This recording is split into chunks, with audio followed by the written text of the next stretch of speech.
Ms. Belkis Ibrahim Hakiolu, and Mr. Mehmet Mahsoum Yun.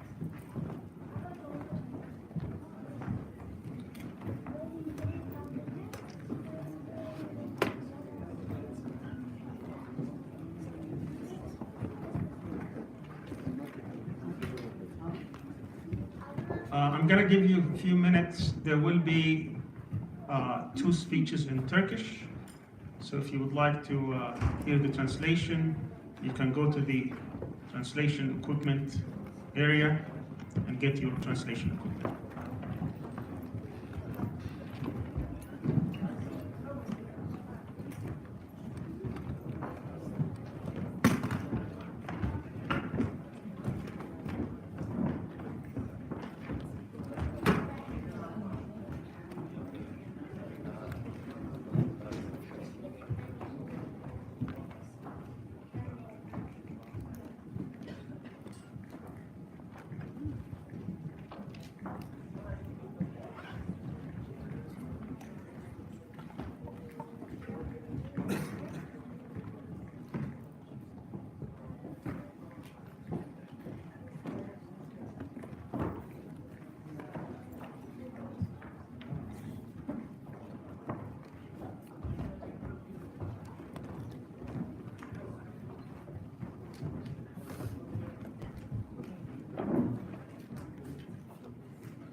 Bismillah ar-Rahman ar-Rahim. Dear respected guests, students and faculty, ladies and gentlemen, brothers and sisters, welcome to the International Conference on Palestine. This is the 5th conference that the Center for Islamic Global Affairs, CIGA, has organized, but the first one on Palestine.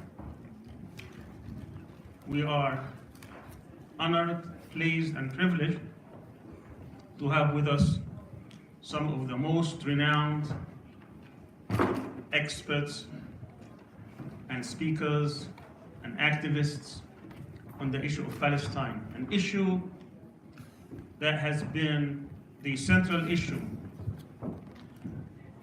for millions of people, not only in Palestine and the Arab world, but also throughout the world. So we're very happy to host this conference and to open it today with 2 sessions, as well as 3 sessions for tomorrow and 3 others on Monday. We're happy to have with us over 25 speakers from almost a dozen countries across 4 continents. People who came from afar to address us and honor us with their presence, to share with us their thoughts, their ideas, and to engage us to address this important issue that has been affected and impacted the world for over 7 decades. So we're very happy to be here today. And I would like to thank the university, Istanbul Zaim University, for making this happening. I'd like to also thank our sponsors, Erfandan Madaniyati, Kudus Platformo, and Ummat Vakfi. And in this opening session, we will have each of the organizer and sponsors give a short talk to welcome the audience and our speakers. First, Dr. Mehmet Bulut, the university president, is traveling, and on his behalf, Dr. Nasuh Uslu, the vice president of ISO, will give his welcoming speech. Dr. Uslu is professor of international relations at Istanbul Sabahattin Zaim University. He received his PhD from the University of Birmingham and served as both dean and deputy dean at Kali University and the Social Sciences University in Ankara. He specializes in Turkish-American relations and Turkish foreign policy.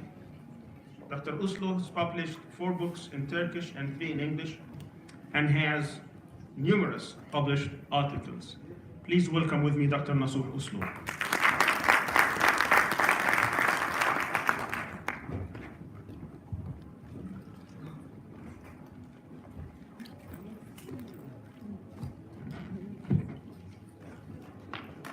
Bismillahirrahmanirrahim. Esselamu Aleyküm ve Rahmetullahi ve Berekatuhu.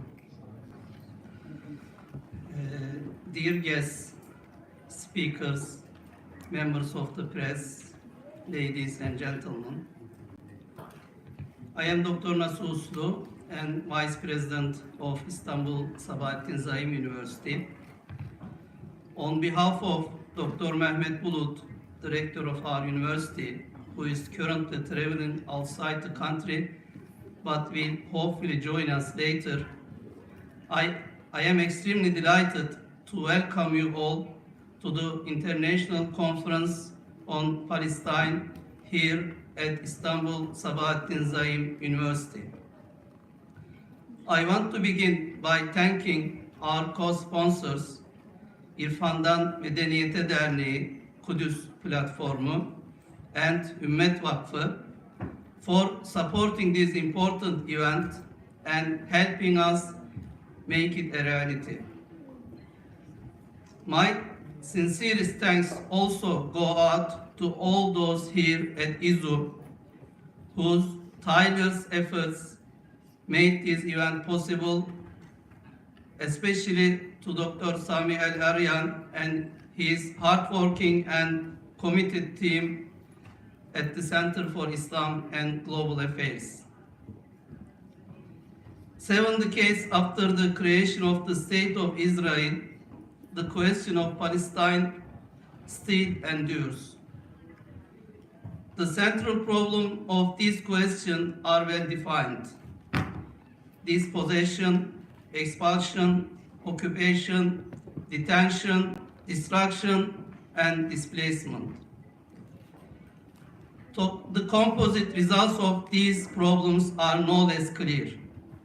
We are faced still with a stateless people deprived of the basic social, human, and political rights that make life not only worth living but possible. In the endeavor to seek an ultimate answer to the Palestinian question, political leaders and thinkers of various dispositions the world over have rightly spoken the language of human rights and international law. Indeed, the general global sentiment has been and continues to be that Palestinians deserve their fundamental political and human rights, that they too deserve justice and statehood and the concomitant privileges associated with it.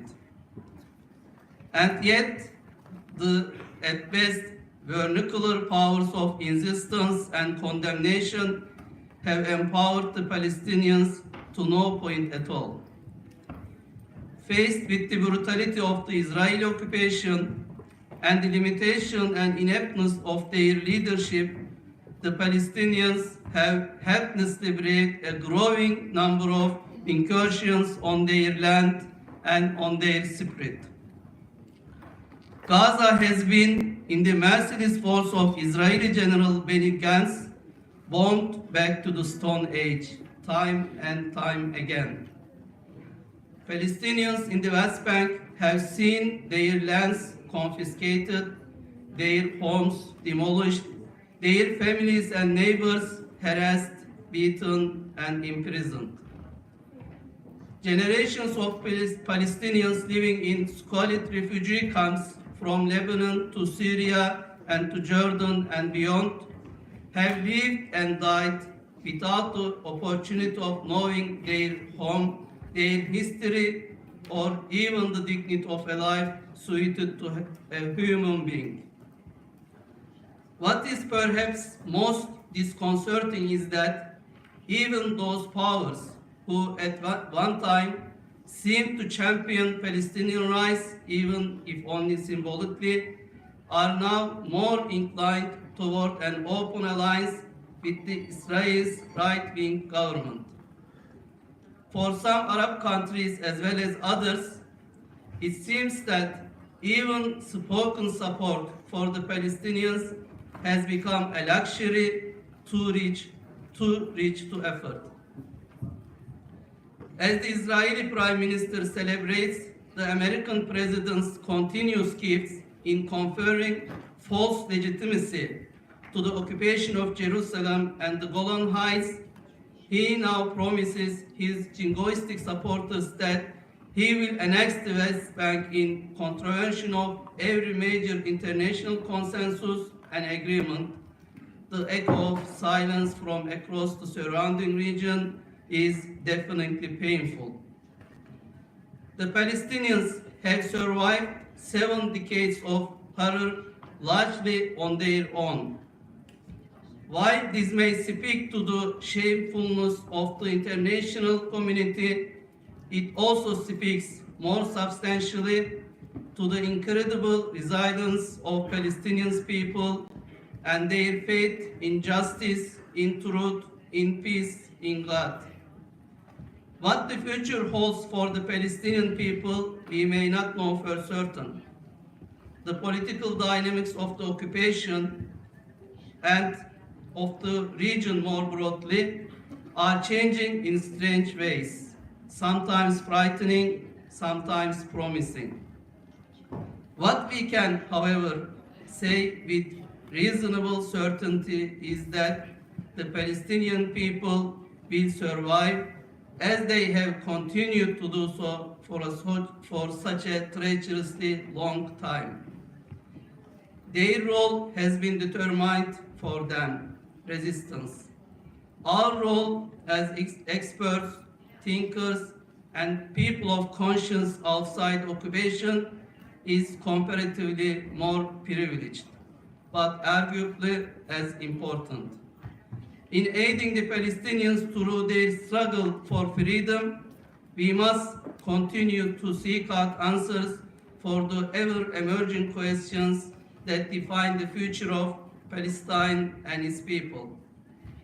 We are truly privileged to have among us an incredible range of thinkers whose presence here today will serve to do precisely that, by navigating through a wide variety of problems on the question of Palestine. May the discussions and ideas we share at this conference be fruitful and beneficial to scholars, researchers, leaders, and citizens of conscience alike.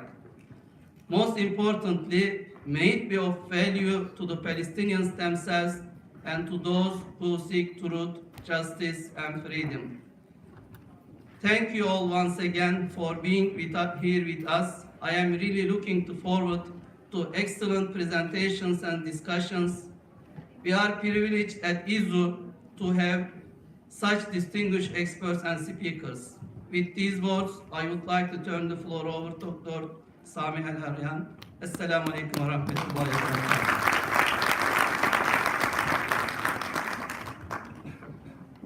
Thank you very much, Dr. Uslu, for these welcoming remarks. Our next presenter is Ms. Bilkis Ibrahim Hakiulu. Ms. Ibrahim Hakiulu was born in Erzurum in 1950. She received her bachelor's degree from the School of Economics at Istanbul University. After her graduation, she has led the Foundation for Turk Edebiyatı, Turkish Literature, and worked as editor-in-chief in the Journal of Turk Edebiyatı. She was a board member of Writers Union of Turkey for a while, as she was a columnist for Yeni Şafak and Yeni Akit newspapers. She has many books such as Peygamber, Öyküleri, Kadın Oradaydı, Aşk ile Seyretmek, all in Turkish. And she is currently serving as the director of the Foundation of Istanbul İrfandan Medeniyeti, roughly translated as from Enlightenment to Civilization, as well as the CEO of Quds Platform, the Platform of Jerusalem, which is one of our co-sponsors. The Jerusalem Platform was established several years ago by media professionals of women pioneers, all women-led, around the idea that peace will rise again from Jerusalem. Please welcome with me Ms. Bilkis Ibrahim.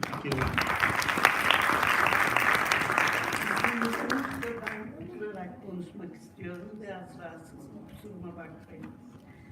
Selamun aleyküm. Kıymetli misafirler, değerli akademisyenler, entelektüeller ve aktivistler. Öncelikle sizleri, sizin gibi değerli insanları bizim ülkemizde bizlerle buluşturan Zaim Üniversitesi yetkililerine ve hasreten de Sami Beyefendi'ye çok çok teşekkür ediyoruz. Biz bu sempozyumda sadece bir yol arkadaşlığı yaptık.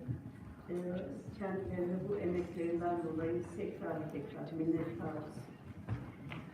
Efendim, bu sempozyumun Filistin üzerinden tüm dünyanın dikkatlerini tekrar ve tekrar hukuk ile zorbalık arasındaki mücadeleye çevirmesini temenni ediyoruz. Zira Filistin bu anlamda vicdanların tartıya vurulduğu toprakların adıdır. Biliyoruz ki bu topraklarda cereyan eden acı hadiseler 100 yıldır süre gelen sömürgeci güçlerin hesaplarının bir neticesidir. Ayrıca biliyoruz ki Filistin'de insana ve insanlığa saygısı olanlar da vardır. Gücünü tahrikarlığa ve korku siyasetine dayandıranlar da. Burada dinine, ırkına bakmadan insanın insanla ve halkların birbirleriyle uyum içerisinde yaşamasını esas alan anlayış da vardır. Diğer bir milleti ırkları çeşitliliği yok etmeden huzur bulamayanların bulunduğu topraklardır aynı zamanda. Günümüzde temiz vicdanların hayat verici damarlarından kopmuş şekilde ideolojilerin ve rejimlerin güdümüne girerek masumların öldürüldüğü, şiddet ve çatışmaların aralıksız devam ettiği bir tablo ile karşı karşıyayız. Ne yazık ki Batı dünyasında sağ siyasetin yükselişini üzülerek izliyoruz. Malumunuz İsrail'deki seçimlerde de benzer şekilde sağ partilerin galibiyetiyle sonuçlandı bu seçimler. Dolayısıyla dayatmacı siyasetin giderek şiddetleneceği bir sürece girdik. Biz insan onurunu yücelten bir düzeni birlikte kurabilirsek çözümün mümkün olacağına inanıyoruz. Ve Filistin'e yaklaşımımızı bu perspektiften güncellememiz gerektiğini düşünüyoruz. Kıymetli misafirler, akademik metinlerin hepsi şüphesiz çok değerlidir. Bilgimizi, ufkumuzu açar ve bizim dünyamızı genişletir. Ancak bazı metinler akla ve duygulara aynı zamanda hitap eder. Vicdanları harekete geçirir. Çünkü kelimeler onu kullananın inancını taşır. Filistin çalışmaları için bunun iyi bir yöntem olduğu kanaatindeyiz. Temennimiz odur ki burada sunulacak tebliğler, yayınlanacak metinler ve aynı zamanda sonuç bildirgesi kağıt üzerinde kalmanın ötesine geçip hayatlarımıza dokunsun. Burada yapılacak tespitler dünyanın sınırlarını aşsın, salt bir kaynakça olmaktan çıksın ve bütün dünyayı barışa davet eden bir bilgi hürriyeti taşısın. Değerli katılımcılar, burada son bir noktaya daha dikkatinizi çekerek konuşmamı kısa tutmak istiyorum. Biz bu konuya bir Filistin sorunu değil, bir İsrail sorunu olarak bakıyoruz. Çünkü adlandırma çok önemlidir. Adlandırma durduğunuz yeri belirler. Bir meseleye bakışınızı, perspektifinizi işaret eder. Onun için de aranacak çözümlere sağlıklı bir şekilde bakabilmemizi sağlar. O yüzden irdelenmesi, sorgulanması ve tartışılması gerekenin İsrail ve dünya siyaseti olduğunu düşünüyoruz. Filistinlilerin tüm faillik çabalarına karşın mağdur ve mağdur olduklarını, küresel siyaseti etkileyemediklerini görüyoruz maalesef. Eğer bu süreçte etkileyen İsrail ve etkilenen Filistin ise mağduriyete sebep olan tarafa dikkatlerimizi yöneltmeliyiz. Bu çerçevede cevaplanması gereken bazı sorular olduğunu düşünüyoruz. Mesela, İsrail, Filistin topraklarını sistematik ve sürekli olarak işgal edişini hangi araç ve söylemlerle meşrulaştırıyor? Burada gerçekten sistematik bir işgal vardır. Bunun üzerinde önemli durulması gerekir. Bu sistematik işgali İsrail kendi kamuoyuna nasıl gösteriyor, dünya kamuoyuna nasıl anlatıyor? İsrail halkı hangi kanallarla endoktrine ediliyor, yani nasıl oluyor da İsrail halkı kendi devletlerinin uyguladığı bu zulmü vicdanlarına anlatabiliyorlar? Buna hangi itikat, hangi inanış, hangi düşünce, hangi felsefe izin veriyor? İsrail'in körpe ve temiz zihinleri, çocuklarının akılları nasıl bulandırılıyor? Okul müfredatları Filistinlileri nasıl gösteriyor? Bunun gibi sorularla hepimiz yaşadıkları bunca haksızlığa karşın Filistinlilerin seslerinin neden duyulmadığını anlamaya çalışıyoruz. Filistinli mültecilerin eve dönüş çalışmalarına nasıl hız verilebileceği gibi konuları da hangi dünya saatinde olursak olalım, dünya hangi gömleğin üstüne giyiniyor olursa olsun merak ve takip ediyoruz. Bu sempozyumun buna benzer pek çok soruların çözüme ulaşacağı çalışmaların yolunu açmasını ümidiyle hepinize teşriflerinizden dolayı teşekkürlerimi sunarım. Sesim izin vermediği için konuşmamı fazla uzatmayacağım ama burada tekrar bir teşekkürleri yenilemek istiyorum. Bu sempozyumu biz dediğim gibi Sami Bey'e bir yol arkadaşı olduk. Bizimle beraber yol arkadaşlığı eden Türk Hava Yolları'nın yöneticileri ve hasreten kendileri buraya geleceklerdi, kavuşamadılar galiba. Esra Kalyoncu hanımefendiye, Titanic Otellerinin yine sahiplerinden olan Sevil Aygün hanımefendiye çok çok teşekkürlerimizi bildiriyoruz. Beni dinlediğiniz için.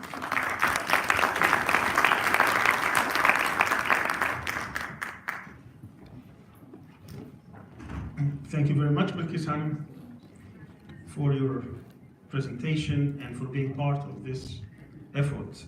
They have been at the forefront of helping us from the very beginning, and we are very grateful for their support.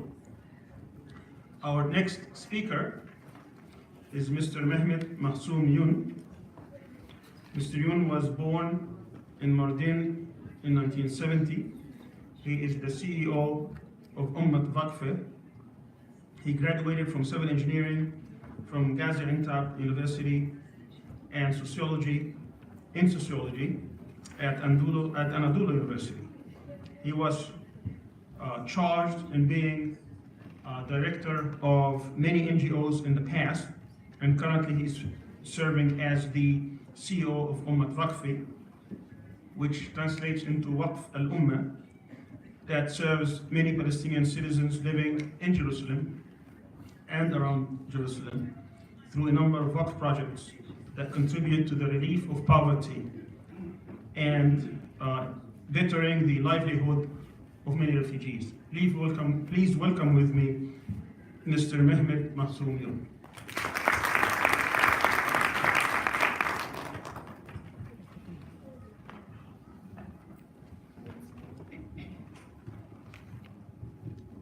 Esselamu Aleyküm ve Rahmetullah. Euzubillahimineşşeytanirracim. Bismillahirrahmanirrahim. Elhamdülillahi Rabbil alemin. Vessalatu vesselam ala Resulina Muhammed ve ala alihi ve sahbihi ecmain. Teşekkür etmek bizim geleneğimizde var. Zira Allah Resulü Hazreti Muhammed Mustafa aleyhissalatu vesselam şöyle buyuruyor. İnsanlara teşekkür etmeyen Allah'a da şükretmez.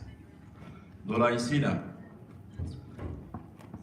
bu programın düzenlenmesinde özellikle Sabahattin Zaim Üniversitesi Rektörü Doktor Mehmet Bulut ve CIGA Genel Başkanı Doktor Sami El-Aryan'a çok teşekkür ediyoruz. Bizi davet ettikleri için, bu programa bizi de ortak ettikleri için Allah razı olsun diyorum. Ayrıca dünyanın birçok ülkesinden bu program için ülkemize teşrif eden siz çok değerli akademisyenlere de teşekkür etmek istiyorum. İyi ki varsınız. Böyle bir problem, böyle bir sorun için farklı ülkelerden buraya kadar gelmek gerçekten emek ister, fedakarlık ister, duyarlılık ister. Zira belki Hanım'ın söylediği gibi Filistin sorunu değil, İsrail sorunu aslında. Zira yani onlar bu şekilde orada olmaz idiyseler böyle bir sorun olmayacaktı. Türkiye'den meşhur bir şairin bir girişiyle başlamak istiyorum ben de. Şöyle diyor şair, o coğrafyanın içindeki durumu anlatmak için. Hucurat suresi var Kur'an-ı Kerim'de. Orada bir ayet-i kerimede Allah Resulüne hitaben Allah-u Teala buyuruyor ki Müslümanlar, müminler seninle görüşmek istediklerinde bir sadaka versinler. Şair diyor ki, Kudüs adına konuşuyor, Mescid-i Aksa adına konuşan şair, Ya Rabbi diyor, ben Allah Resulü ile konuşuyorum, konuşmak istiyorum ama vereceğim sadakam yok. Ancak benim gölgemde her gün katledilen, şehit edilen çocuklardan başka. Ancak onları ben sadaka olarak sunabiliyorum. İşte böyle bir coğrafyadan bahsedeceğiz. 3 gün bu sempozyumda bu coğrafyanın dünü, bugünü ve yarını gündeme gelecek. Çok kıymetli hanımefendiler, beyefendiler ve sevgili öğrenciler. Hoş geldiniz. Bu programın özellikle dünya barışına, zira ben şuna inanıyorum, Filistin coğrafyasında şayet barış hakim olursa dünyaya da barış gelecek. Orada huzur hakim olursa dünyaya da huzur geleceğine inanıyorum. Dolayısıyla bu programın dünya barışına az da olsa katkı sunma noktasında Rabbimden temenni ediyorum inşallah.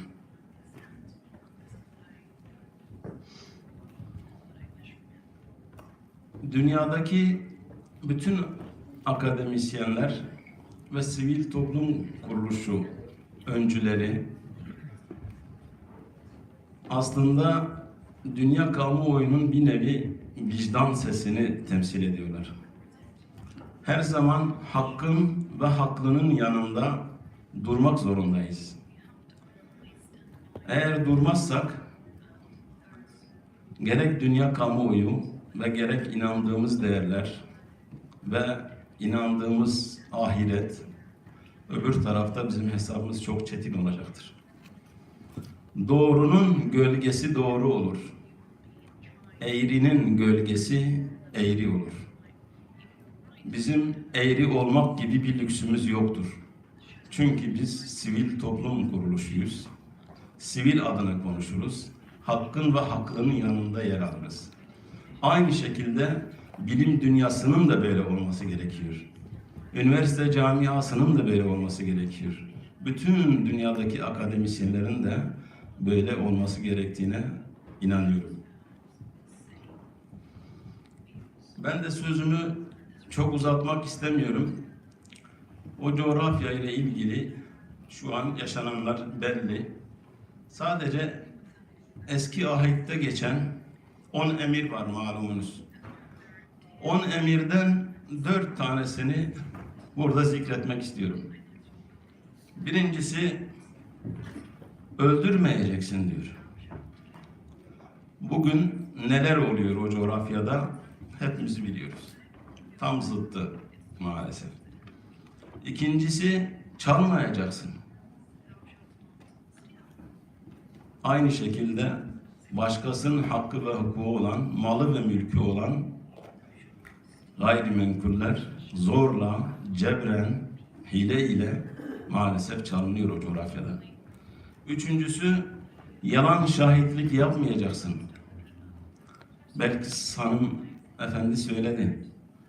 Yani İsrail medyası kendi iç dünyasına yaptıklarını, politikalarını nasıl aktarıyor, dış dünyaya nasıl aktarıyor, biz görüyoruz, biliyoruz. Maalesef yine bu emrin tam zıttı gerçekleşiyor.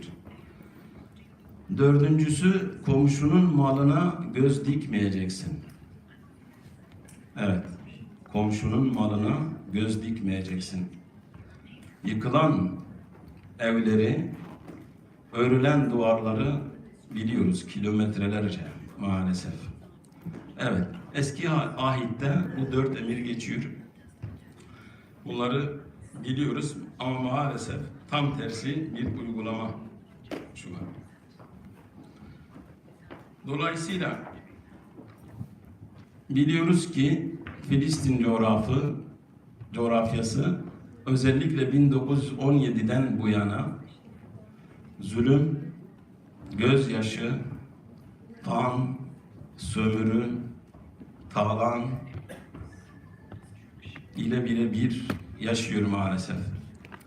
Çünkü bu ahitte geçen emirlere maalesef uyulmuyor. Birlikte yaşama kültürü maalesef kalmadı. İslam'ın Filistin coğrafyasında özellikle hakim olduğu dönemlere baktığımızda, tarihe baktığımızda birlikte yaşama kültürü genelde hakim olmuştur. Huzur tesis edilmiştir.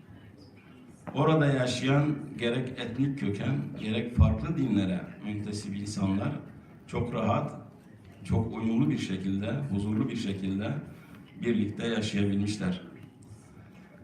Ama maalesef günümüzde biz bunu göremiyoruz.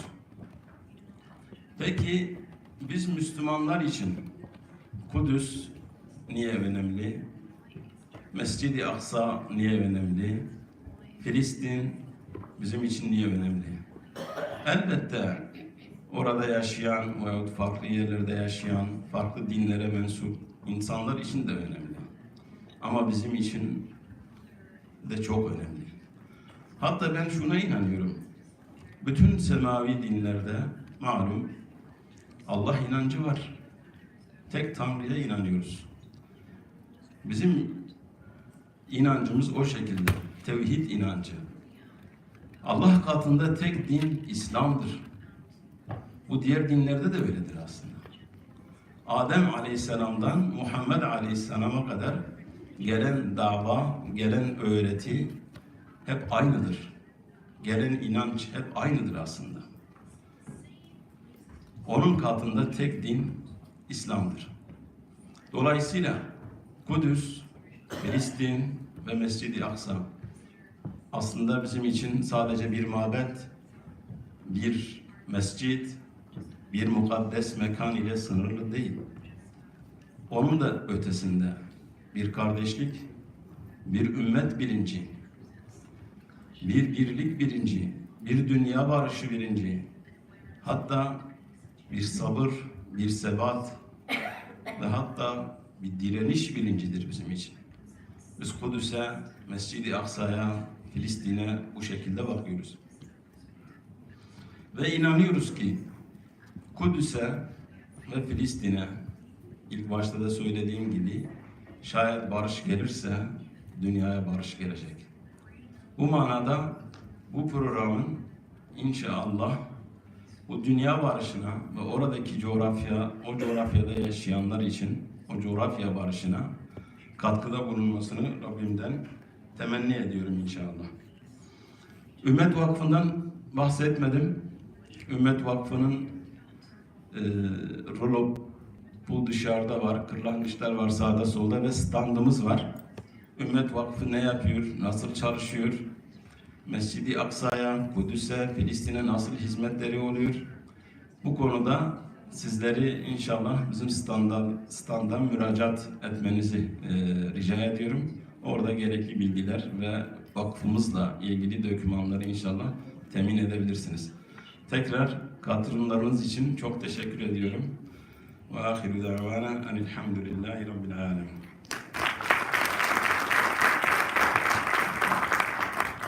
Thank you very much, Masud Bey. Right now, I would like to give you some mementos for being part of this program and for the sponsorship. First, we'll try to give to Ms. Ibrahim.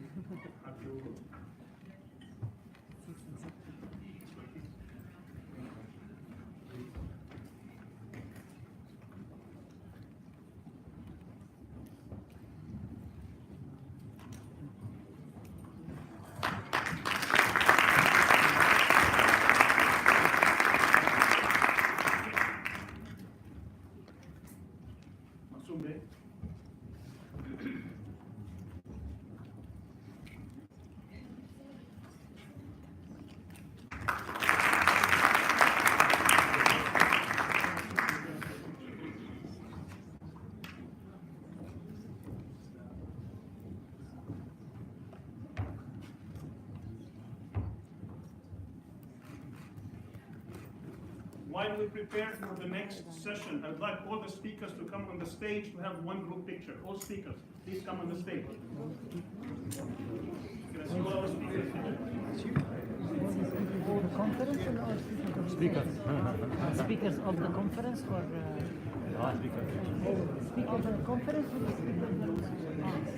الكونفرنس ولا السيشن الأولى؟ الكونفرنس ولا السيشن؟ أول الكونفرنس.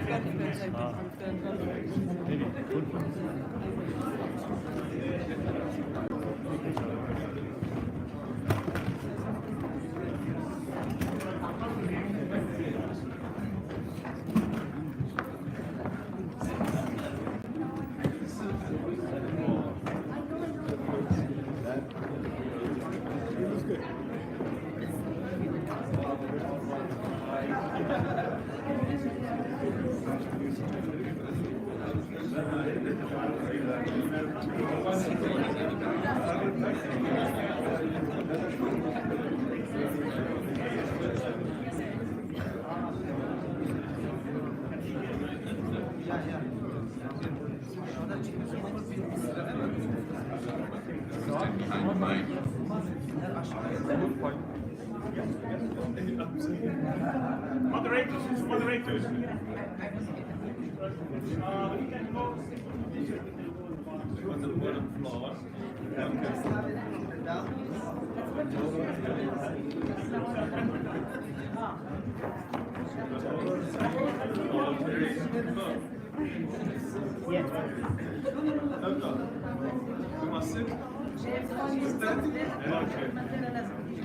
Okay, some of you can stay on the stage.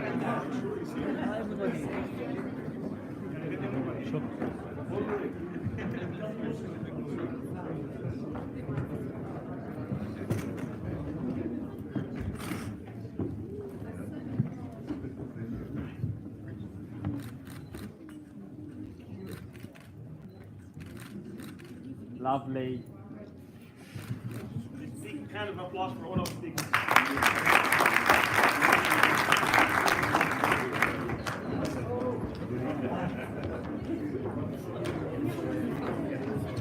Yeah, he's here, yeah. Oh, yes. I did not. He came in this month. So last minute he decided to come. He told me in Palestine, I'm going to try to come. And then he texted me last night, well, you stay. I saw on Facebook that he was attending and then I said, Just saw it.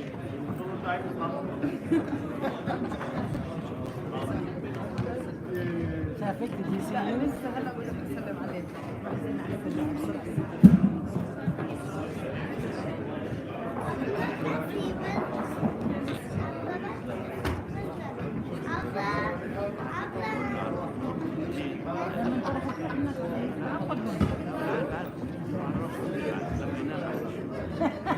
لازم تلبس نظارات بغمض.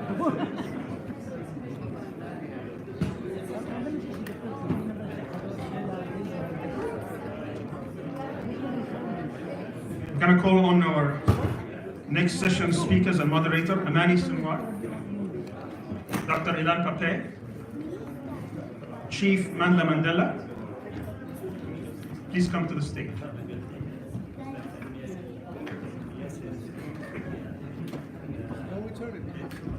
I know, I'm not going to return it yet. Now is not a good time to return it.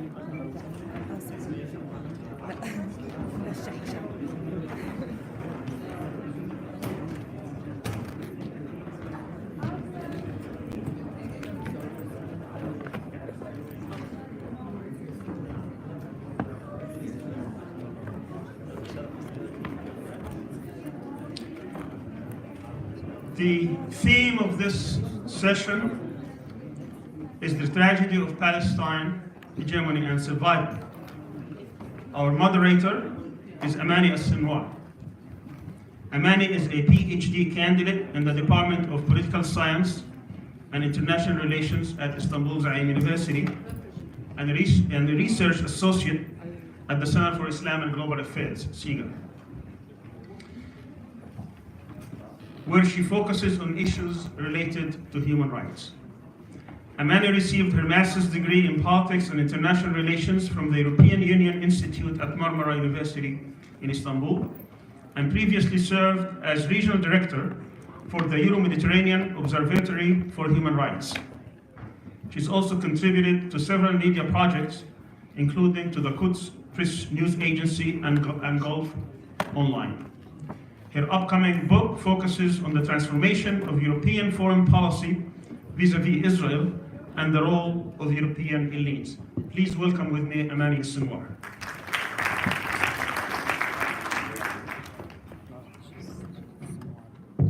Thank you, Dr. Sami, and welcome all to the first session of our conference on Palestine. As Dr. Sami said, this session will be focusing on the tragedy of Palestine between hegemony and survival. And as you know, this conference takes place in a very critical time for the Palestinian cause and for our region at large, in fact. This session will be giving a comprehensive introduction to the roots of this conflict, to the roots of the Israeli occupation. This occupation doesn't aim, in fact, only to seize land and resources, but rather it aims to dominate all over the region, obstruct its progress, democracy, and economic prosperity. Let me now introduce our distinguished speakers for this session, and in fact, I'm so honored to do so. Let's start with Dr. Ilan Pape. Dr. Ilan Pape is the Professor of History at the University of Exeter and the Director of the European Center for Palestine Studies. Professor Pape obtained his BA degree from the Hebrew University in Jerusalem and his PhD from the University of Oxford in 1984. His research focuses on the modern Middle East and in particular the history of Israel and Palestine. He has also written on multiculturalism, critical discourse analysis, and on power and knowledge in general. Professor Pape is the author of many books, including the bestseller, The Ethnic Cleansing of Palestine and the Forgotten Palestinians. The title of Dr. Ilan Pape's presentation will be Israel from the Outside, Can an Apartheid State Ever Be Legitimate? Our second speaker is Mr. Mandla Mandela. And Mr. Mandela is the chief of the Mvizu Traditional Council in South Africa, and himself is the grandson of Nelson Mandela. He's also a political activist, graduated from Rhodes University in 2007 with a degree in political science, and he has been a member of parliament for the African National Congress since 2009. His presentation will be focusing on the great struggle for freedom, parallels between South Africa and Palestine. And finally, we have Dr. Sami Al-Arian, and he's the director of the Center for Islam and Global Affairs, and also public affairs professor at Istanbul Sabahattin Zain University. He received his PhD in computer engineering in 1986 and was a tenured academic in the United States for 2 decades. He founded numerous institutions and publications in the fields of education, research, religion, and interfaith, as well as civil and human rights. In 2001, Dr. Al-Arian was named by Newsweek as the premier civil rights activist in the United States for his efforts to repeal the use of secret evidence in immigration courts in the United States. He was also profiled by historians in the Encyclopedia of American Dissidents as one of the only 3 Muslims in the United States out of 152 dissidents and prisoners, along with Malcolm X and Muhammad Ali. His presentation will be focusing on the ending of the conflict from a geopolitical perspective. So welcome with me all our speakers in this session.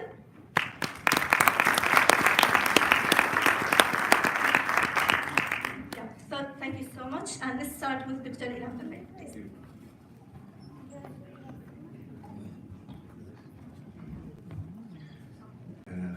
I don't have a watch. I was looking for a watch. Can you give me a sign if I speak for 23 minutes, I remember correctly?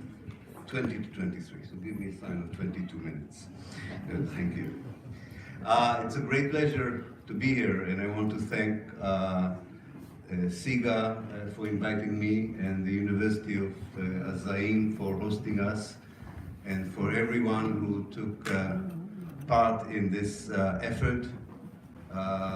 It's really a great pleasure to be amongst you, amongst such a group of distinguished scholars, and to be speaking in such an important venue as this one, and to thank particularly Dr. Sami for making us all feeling so welcome under his generous hospitality. Thank you very much. Yes, we deserve the applause. The question I was asked to answer is, can an apartheid state still be legitimate in the 21st century? And because I was honored with giving the first lecture in this session, I would be focusing on an historical context for that question. I'm not a legal expert, I'm not a sociologist, neither am I a political scientist. So whenever I see people sitting in rows, I cannot resist but giving a historical lecture. And this historical lecture, I think, is very relevant because we are still within the historical period I will be talking about.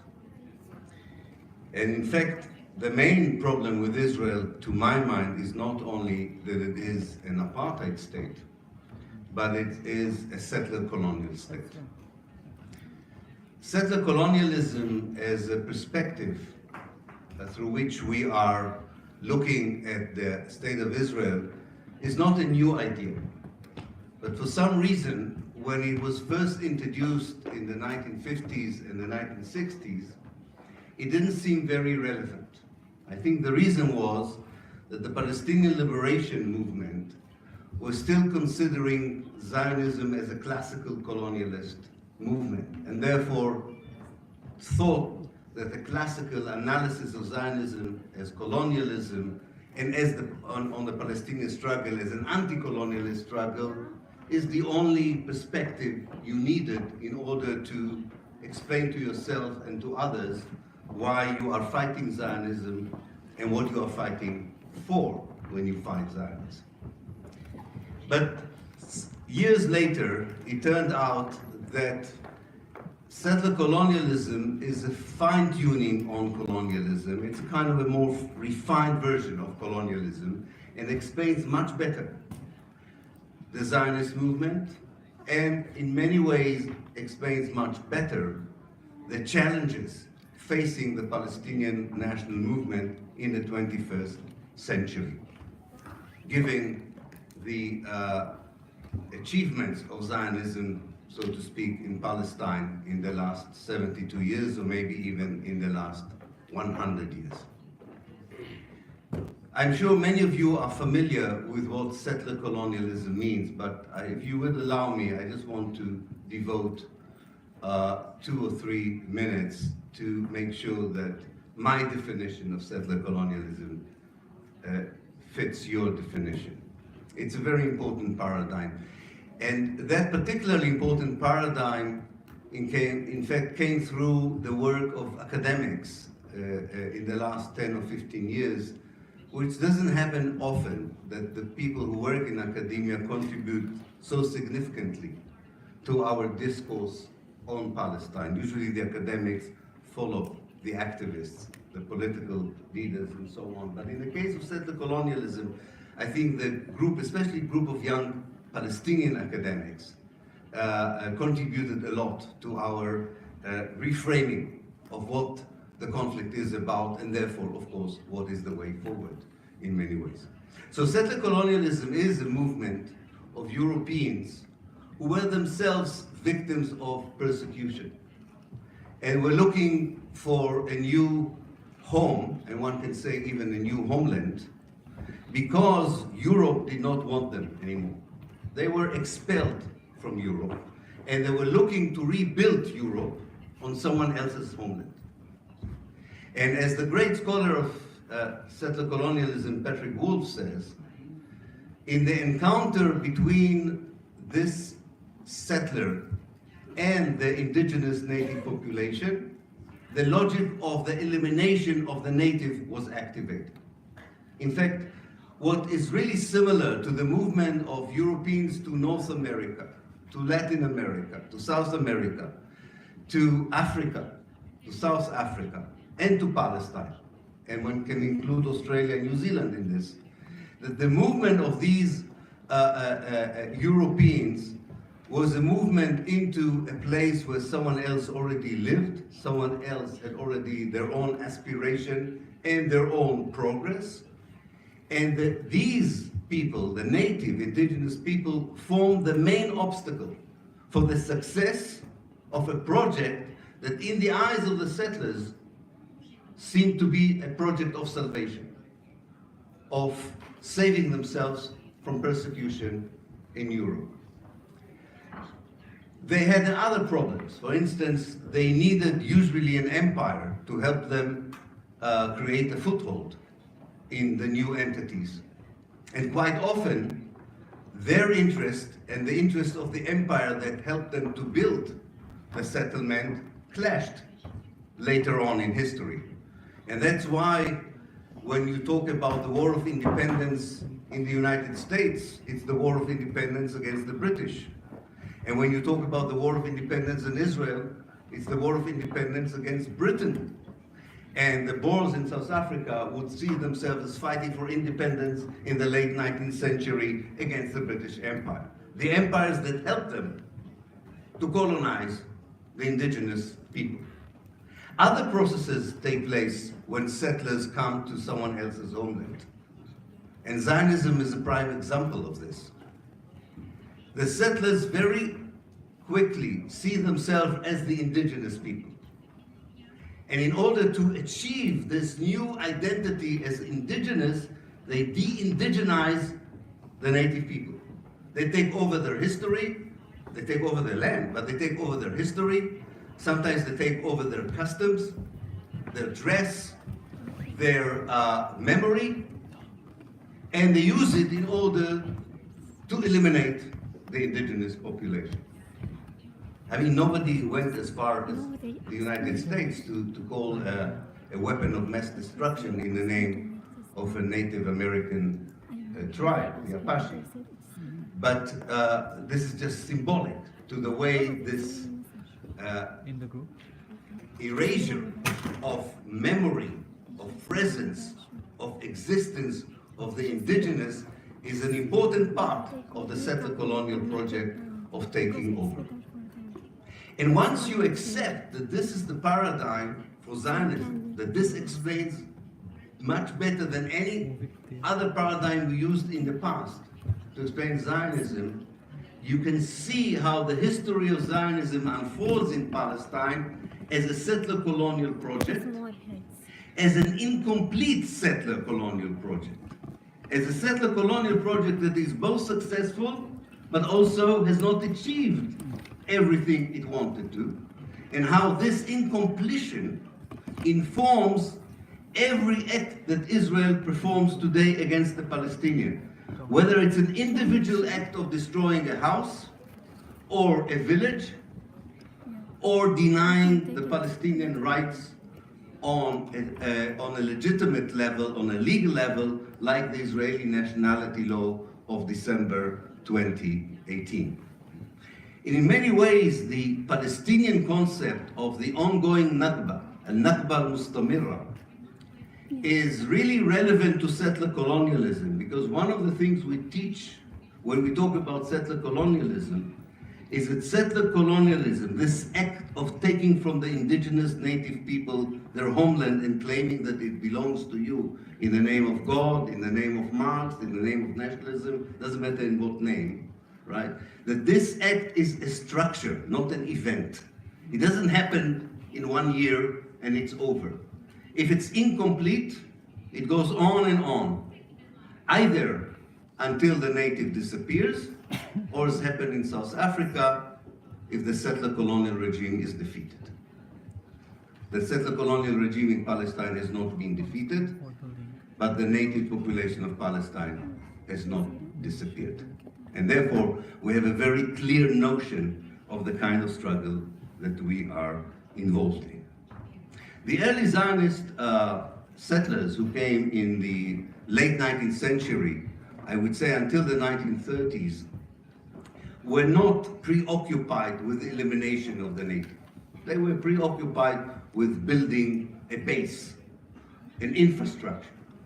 But once they had a sense of security because of the British Empire, because of the relative numbers that they succeeded in attracting to Palestine, once they had that kind of sense of orientation, they were engaged with the question of how to translate what Patrick Wolf calls the logic of the elimination of the native into a strategy and into a policy. In fact, already in the 1920s, by studying carefully the land laws of the Ottoman Empire and the land laws of mandatory Palestine, the Zionist movement began to ethnically cleanse Palestinians from areas such as Marj ibn Ammar and Wadi Hawaris in the 1920s, using the legal mandatory system and the legal Ottoman system, in order to begin on a very small scale to see whether they can fulfill or achieve the two most important dimensions for every settler colonial movement. All settler colonial movements were engaged with territory and population, demography and geography. And whenever you take more of the territory, whenever you take more of the space, wherever you control more of the geography, you get more population. You get more demography or more demographic problems. And from the very beginning, the Zionist movement understood what most settler colonial movements understood, that taking the space is far easier than solving the demographic problem. When the Zionist movement or the Jewish community in Palestine was only 1/3 of the population, it was able to take over 78% of the Palestinian homeland. But it was not able to solve the demographic issue as it wished to, although, as we know, they did succeed in expelling half of Palestine's population in 1948. But this kind of balance between having the land without having the people who live on the land is something that really guides the Zionist movement from 1936 onwards and is at the heart of the Israeli strategy of 2019. It's the same ideology, it's the same conundrum, it's the same problem that has an international dimension to it, certainly. Can we justify taking over of land and getting rid of people within the changing circumstances of the international law and international legitimacy? Is definitely something the Zionist leaders and later the Israeli leaders were asking themselves. But they never question their right to do it. What they always question is, can we do it without paying the price of becoming, for example, a pariah state like apartheid South Africa became in the 70s and the 1980s. So there is no worry, there is no apprehension, there is no concern within the Israeli Jewish community about the validity of the need to take as much territory as possible and getting rid of as many indigenous native people as possible. That was never questioned by anyone who was within the Zionist ideological framework. What is constantly questioned and constantly debated in Israel are the tactics, or how far can you do it without incurring the international wrath or international condemnation. Do we care about international condemnation? And what is so interesting about the Israeli dealing with this issue is that the Israeli electorate, this is the Israeli Jewish electorate, begins its history by saying, we care about the international community. We care about our image. So we should be very clever with the way we do it. We can do it during a war like in 1948. And if there is no war, we should do it more incrementally, not massively. We should find legal systems that justify what we do. We should sell it to the world, not as ethnic cleansing, but as a peace process or as a tactical, temporary measure because there's no one to talk to on the Palestinian side, or because there is Palestinian terror and so on. What is so interesting about the Israeli Jewish electorate? Since 2000, the message that comes from this electorate, no, we don't need to play the game anymore because we have proven that there is no need to justify what we are doing. We never paid a price. So why are we bothering? That's the message of what we call the right wing in Israel. Why, which is the most popular political force in Israel. Why are we bothering with something which A, is not true, B, gets us into trouble, because the moment people compare the reality on the ground to the propaganda, they can see that the propaganda does not justify what we are doing. Why are we not saying properly that this land from the River Jordan to the Mediterranean is ours? That the people who live in this, the only indigenous people who live in there are the Jews, and yes, the other people can be tolerated, or they can leave, or they can be enclaved in small Bantustans, but we don't have to bother anymore. And if you look at the Israeli nationality law of December 2018, this is the message of this law. The message of this law is, it's also self-criticism on what one can call the liberal Zionists for trying to square a circle which was impossible. You know, Albert Memmi used to talk about the leftist colonizers. He used to call them the leftist colonizers. The people who are not questioning the colonization, but really want to feel much better with it.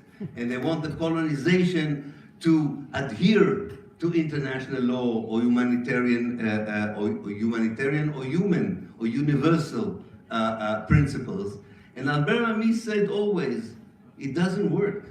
It doesn't work. You are part of the same ideological framework, and actually what you do, you provide the umbrella, you provide the immunity for the colonization to continue, because you claim that you can beautify it. You claim that you can provide moral justification for it. And the Israeli Jewish electorate said, we don't need it anymore. The first time in Israel's history, the number of anti-Zionist members of Knesset and liberal Zionist members of Knesset is the same. 10. Don't know if you noticed it. Meretz and the Labour Party have 10 members of Knesset, I think, together. The Arab parties have 10 members of Knesset together. That's it. That's it. The rest is hardcore settler colonial Zionism that doesn't play the game anymore and deals with the main conundrum that was created by the various achievements and failure of the Zionist movement since 1948.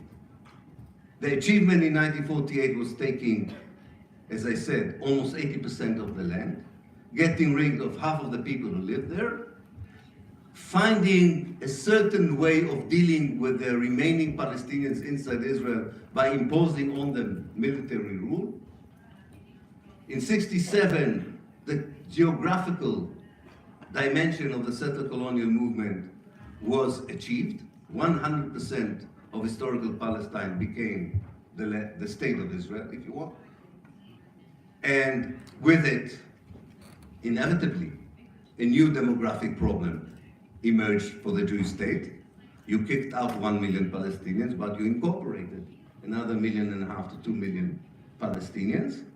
And since 1967, there were two schools of thought in Israel, and one of them won the day. One school of thought said, I can call it the liberal Zionist one, we will find a way of playing between the geographical dimension and the demographic dimension. We will, and I think that's when they invented their version of the two-state solution. For them, for the liberal Zionists, the two-state solution and partition is the liberal Zionist idea of how to solve this balance between demography and geography. You enclave the Palestinians in something that you will call a state, with the hope that this idea of sovereignty, which will not be in reality a sovereignty, would somehow exclude the Palestinians in the West Bank and the Gaza Strip from the demographic balance. And therefore you could go on controlling the land without calculating the people who live there as part of your own problem. And that didn't work, as we know. It failed in Oslo. And now the Israeli point of view is very clear. We don't need to play these games anymore.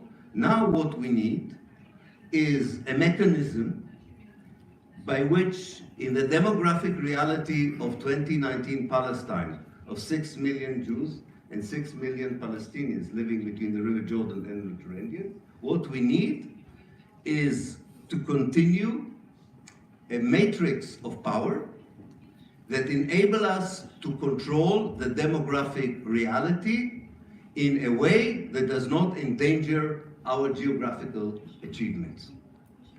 And in 2019, we can say that there's already a third generation of Israeli Jews.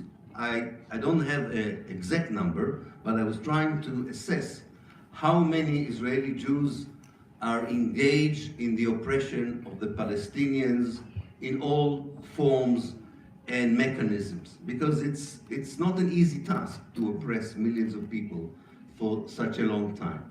To my calculation, about 150,000 to 170,000, that's what you need. 150,000 Israeli Jews are engaged directly and make a living directly from controlling the Palestinians wherever they are in Palestine, whether they are in the Gaza Strip, in the West Bank, in the Nakab, in the Galilee.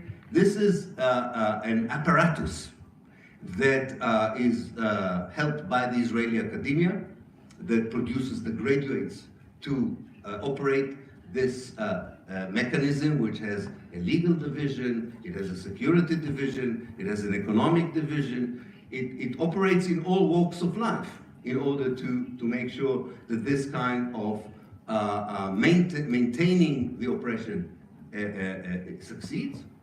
And there is no desire whatsoever, we can see it, there's no desire whatsoever to change this way of life. I would say this is now the DNA of the Israeli Jewish society.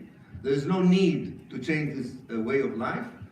Definitely given the development in the United States with a far more friendly American president, the way that the international community develops through its political elites do not require any dramatic change in the Israeli strategy. The only problem, and with this I will finish, the only problem, and we should strive from Istanbul to make it even a worse problem for Israel, because that's the only thing we can do. The only problem they have is that the civil society around the world, not governments, but civil societies around the world know exactly how this apparatus operates, either saw it with their own eyes, or know enough through the age of internet how it works, find it totally unacceptable, thinks that this delegitimizes Israel and makes it a pariah state, and are doing all they can through activities such as the boycott, divestment, and sanction movement to send a clear message to Israel that this reality that most Israeli Jews think is natural, morally acceptable, and politically and militarily feasible, that there is a TED prize if they continue to subscribe to it. The Israelis created a special ministry to fight against the civil societies of the world that know the reality and doing all they can to send the message to Israel that there is a price tag. They find out that they cannot use F-16s and tanks against civil societies around the world so that they could change their opinions. They cannot buy people with money, and they cannot intimidate them through projects of fear. And this is the only thing that is now working from the outside. And if we will be lucky, and in the next 10 years we will see a united Palestinian liberation movement with a clear vision for the future, this powerful energy from the outside would be translated into a transformative process in the inside. I hope so. Thank you very much.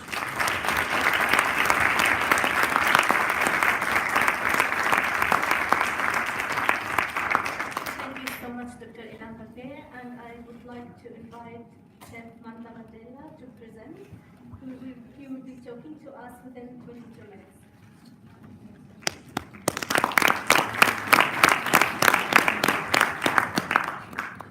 Thank you, Program Director. Let me first and foremost thank CIGA, Dr. Sami, and all the staff at Istanbul Zaim University for the warm welcome they've rendered and for being our hosts on this wonderful conference that we're having on Palestine. Respected members of academia, distinguished conference delegates, dear guests and friends. The 21st of April, today in our country, marks a great milestone in South Africa's long walk to freedom. On this day, 25 years ago, the 27th of April in 1994, our global icon and father of our nation, the icon for human rights, justice and peace, His Excellency President Nelson Rolihlahla Mandela, joined millions of South Africans to cast their first ballot in a free and democratic South African elections. It was a momentous occasion as we cast off the shackles of 350 years of colonialism and decades of brutal apartheid rule. That victorious moment was a celebration of the sacrifices of many generations of women, men, children, who collectively contributed to our glorious struggle for freedom. Some paid for that freedom with their dear lives. I want to pause in this moment to honor all of them, and also to honor all the global anti-apartheid movement in every city and every village of the world. Your voices in our darkest hours kept the flames of hope and the dreams of freedom burning brightly when our own leadership were incarcerated by the apartheid regime in jails like Robben Island, Paulsmoor Prison, of which it is where I met my grandfather for the first time, and Victor Verster Prison. And our liberation movement was banned and classed as terrorists. Before I proceed, Program Director, allow me to also pay tribute to the 6 million Palestinians refugees who have been denied the right of return to the land of their birth. There is no parallel for this in our South African struggle for freedom, at least not on this scale. During the 1948 Palestinian War, around 720,000 Palestinians were forced out of 900,000 Palestinians who lived in the territories that became occupied Palestine, and some would rather use the latter being the apartheid state of Israel, who fled and were expelled from their homes. Distinguished guests, delegates, and members of the academia, it is fortuitous that in this week that we celebrate Freedom Day in South Africa, a group of young people from Khan Yunis in Gaza came to participate in a football tournament in Cape Town. They received a hero's welcome when they arrived at Cape Town International Airport. It reminded me of President Nelson Rolihlahla Mandela's words when he visited Gaza in 1995, saying, I quote, "Our freedom is yet incomplete without the freedom of the Palestinian people," close quote.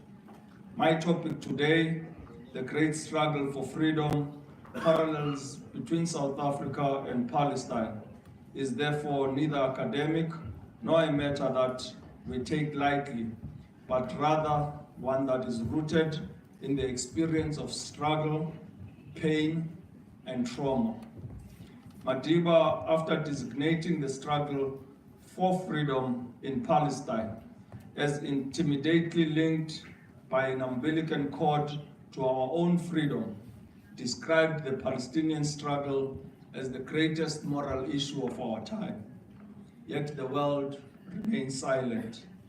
My approach to this topic therefore looks at the parameters of our two great struggles for freedom, briefly reflecting on the context of the struggle, and then proceeds to look some key parallels by exploring inter alia the legal, geopolitical, ideological, and historical elements.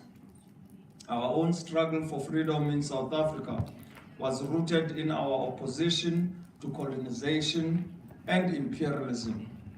Days after his release in February 1990, Nelson Mandela met with Comrade President Yasser Arafat in Lusaka, Zambia, and said the following, I quote, "I believe that there are many similarities between our struggle and that of the PLO, stating, we live under a unique form of colonialism in South Africa as well as in Israel, and a lot flows from that," close quote. It is easy to forget that much of our struggles for freedom and the liberation was waged in the Cold War era. The apartheid regime in South Africa was supported by Western governments, especially the United States of America and the United Kingdom. They not only played a pivotal role in equipping the brutal apartheid regime, but the USA in particular provided the intelligence as led by the CIA that led to my grandfather's arrest in 1962. Today, that incestuous relationship is perpetuated in the United States unilaterally in supporting the apartheid state of Israel and its condonation of the most horrific genocide and ethnic cleansing. Addressing the Afro-Arab Solidarity Conference in Luanda, Angola on the 6th of December 1961, the ANC President O.R.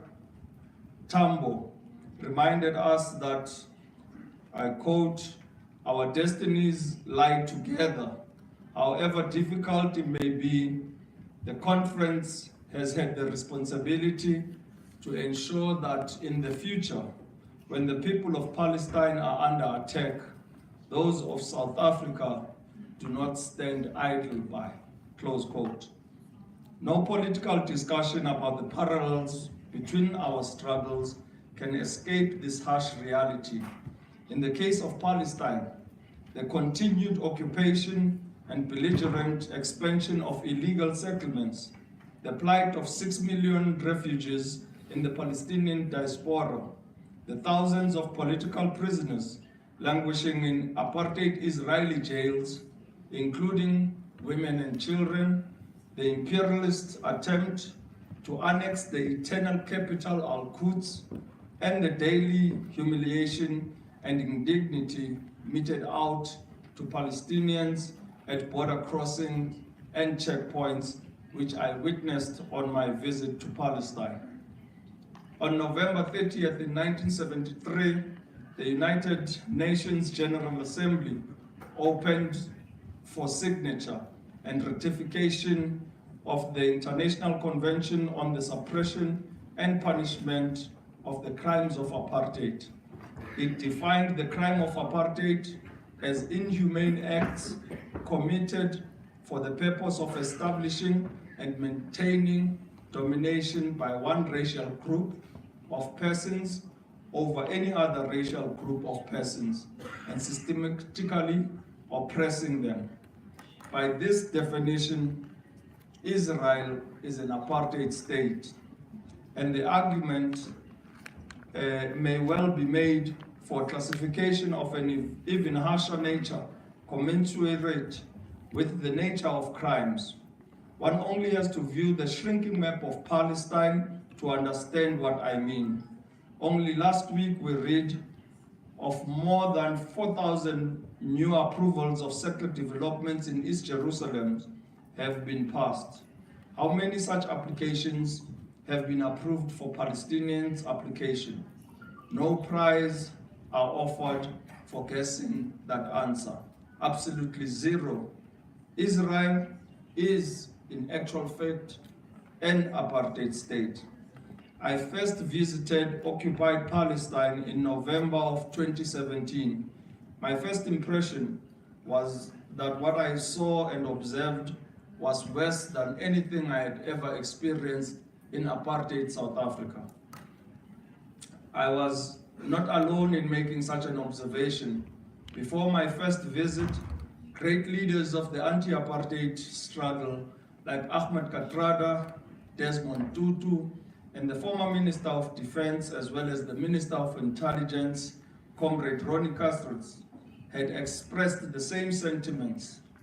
Countless delegations of our own trade unions in South Africa, NGOs, and religious bodies had likewise visited and came to the very same conclusion that I had come to, that Israel was indeed an apartheid state.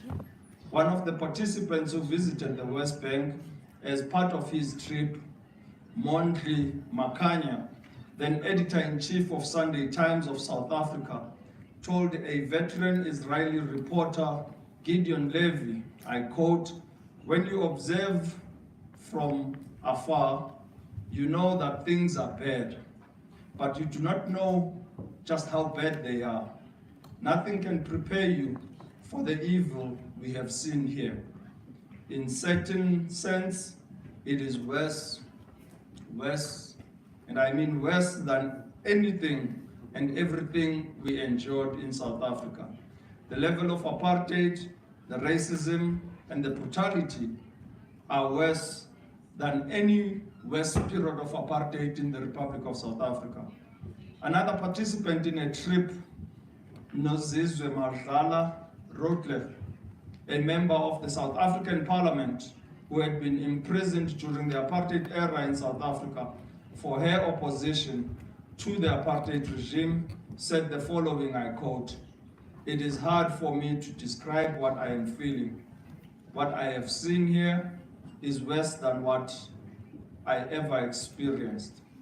The absolute control of people's lives, the lack of freedom of movement, the army's presence everywhere, the total separation, and the extensive destruction we saw is inhumane," close quote. The parallels persist, but are not limited to this.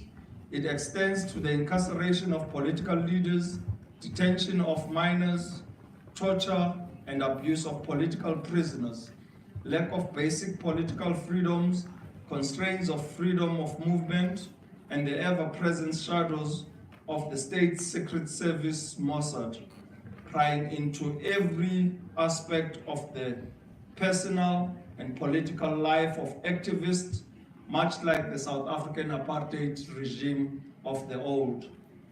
Like apartheid South Africa of the old, left no stone unturned to destabilize the frontline states, the apartheid Israeli regime's fingerprints are on virtually every effort to destabilize the Middle East region. We believe too, like that of apartheid South Africa, apartheid Israel has its date with destiny, and that will finally end all parallels. Prior to his arrest in 1962, my grandfather, Nelson Mandela, undertook a trip to 16 countries in Africa, including Egypt, Eritrea, Algeria, where he received his military training. But more importantly, it was to mobilize for support for our struggle for liberation. During his trip, he flew twice to the United Kingdom to meet with cadres in exile and mobilize them. I want to therefore urge the Palestinians living in exile to follow this example.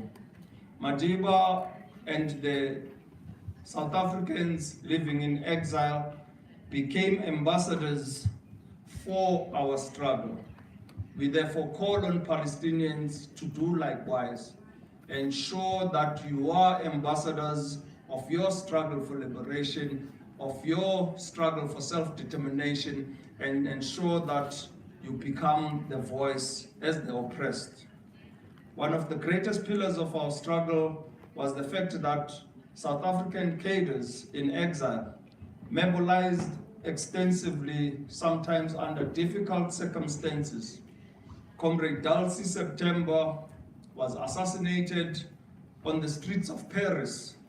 Others were maimed and injured in letter bombs.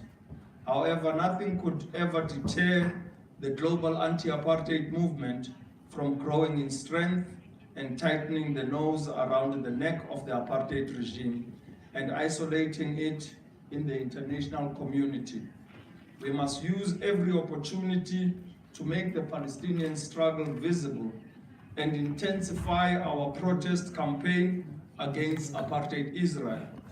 The work of BDS has to be applauded in this respect in setting us on the right trajectory. My grandfather put 3 conditions for starting the negotiations to a peaceful transition in South Africa: unban all political parties, release all political prisoners, and guarantee the right of return of all South Africans living in exile.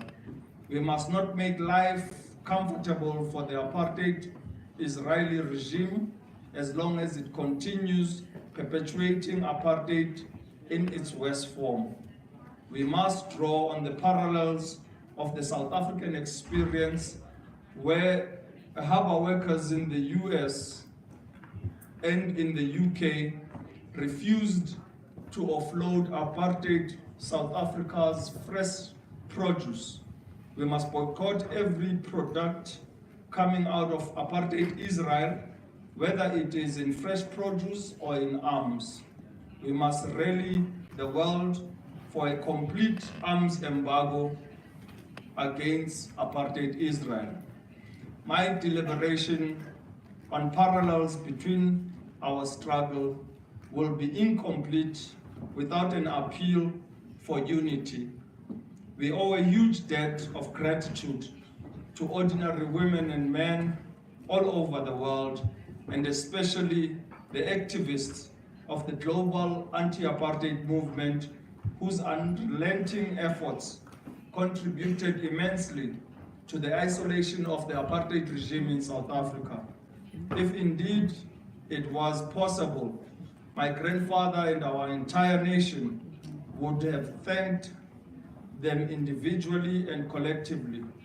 So to all of you present here today, and those that are not present, whatever your contribution may have been, we profusely thank you and shall remain internally indebted to you all.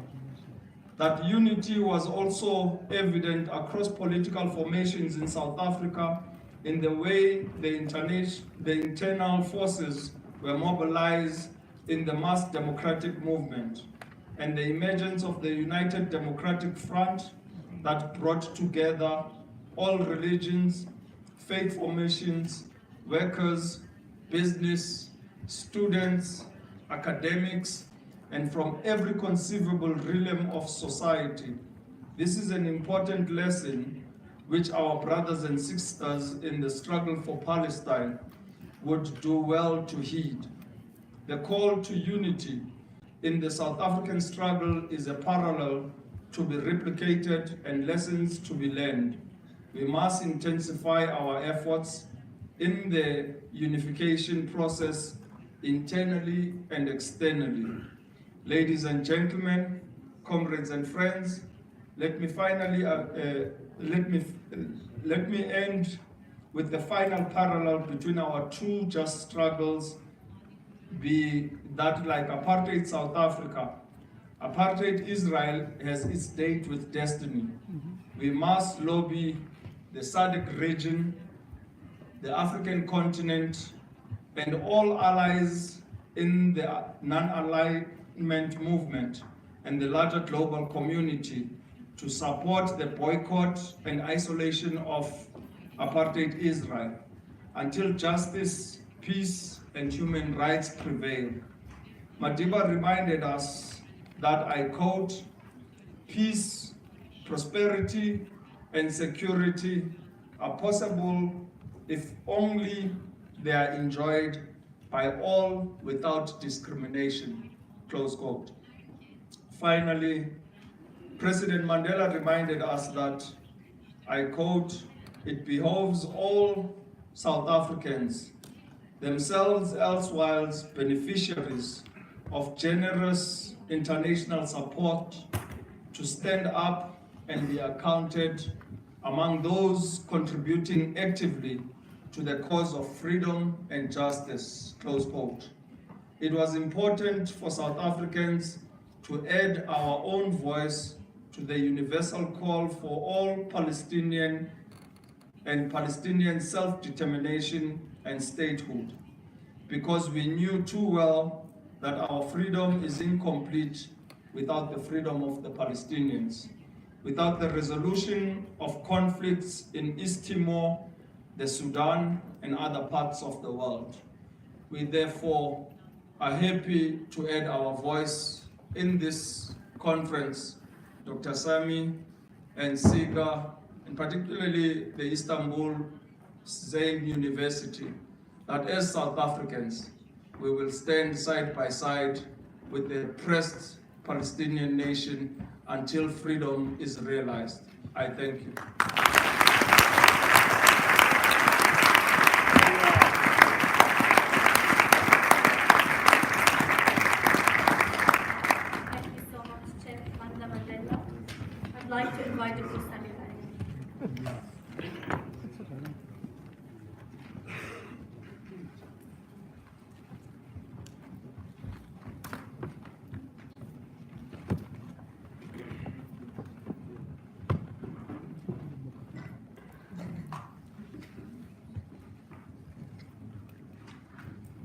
Assalamu alaikum. My presentation today is titled The End of the Palestinian-Israeli Conflict, a geopolitical analysis understanding the epistemological and strategic imperatives of the Zionist project. The two remarkable speeches we heard this morning, or this afternoon rather, made my presentation really much easier.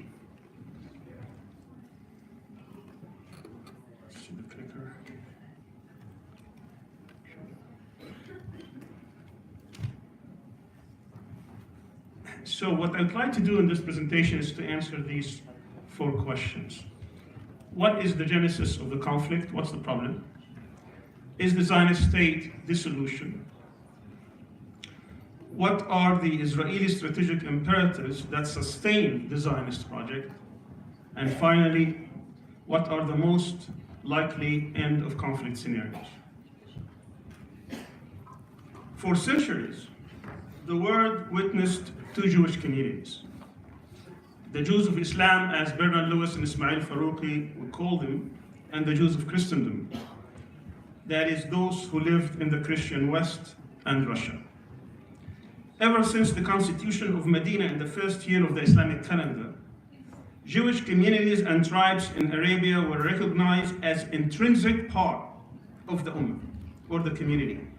For centuries, therefore, Jews lived in peace and security with Muslims and other faith communities throughout the Arab and Muslim world, creating what Jewish Encyclopedia calls the Jewish Golden Age, where Jewish philosophy, culture, and scholarship thrived. According to Lewis, the Jewish people were allowed to practice their religion and live according to the laws and scriptures of their community. He describes the regulations under which the Jewish communities were subjected, where he says they were social and symbolic rather than tangible and practical in character. That is to say, these regulations serve to define the relationship between the two communities and not to oppress the Jewish population. On the other hand, Jewish communities in Europe lived for centuries in ghettos, where they were discriminated against, ostracized, marginalized, and barely tolerated. The list of the social, legal, and religious incapacities and vulnerabilities is long, where every new Christian ruler would add to it.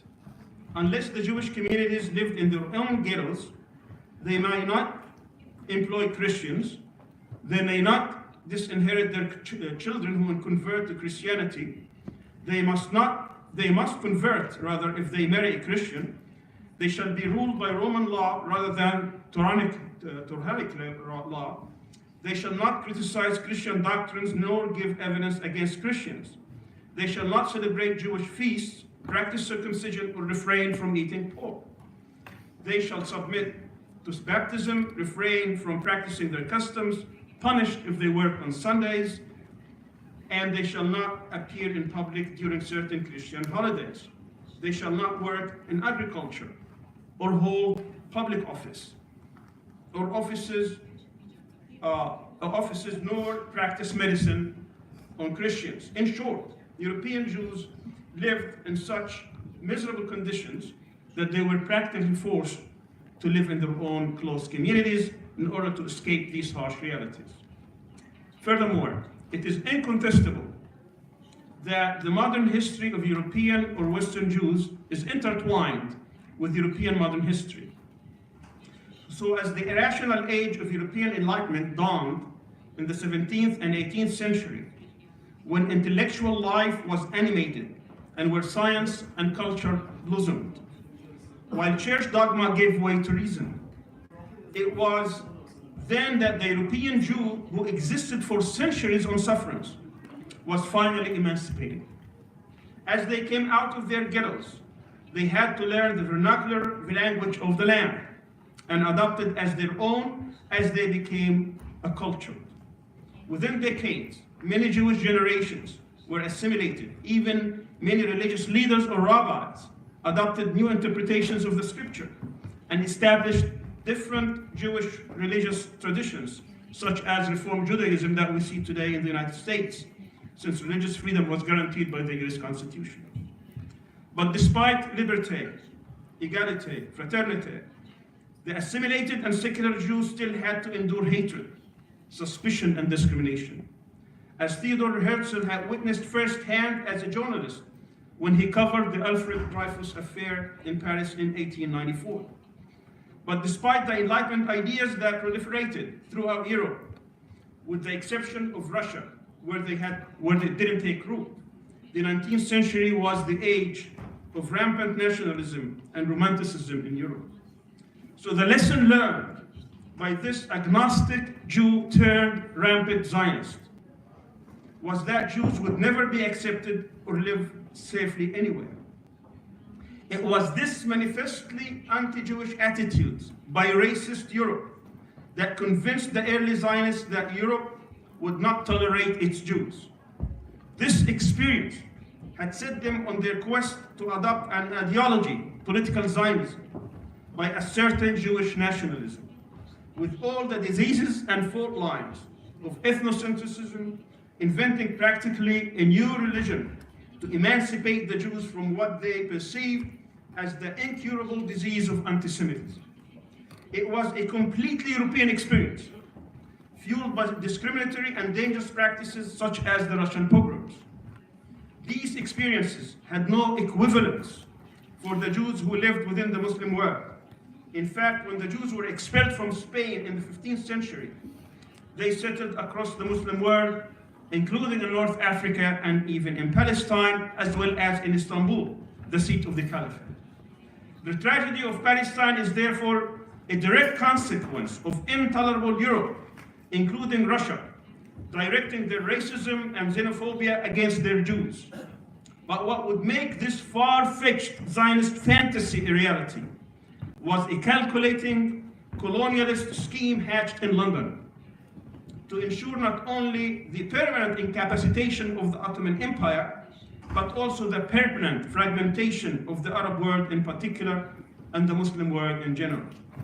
The Balfour Declaration of 1917 was born out of this unholy alliance between the Zionist movement and its colonial benefactors, without any regard to the indigenous people of the land or the impact on the people of the region.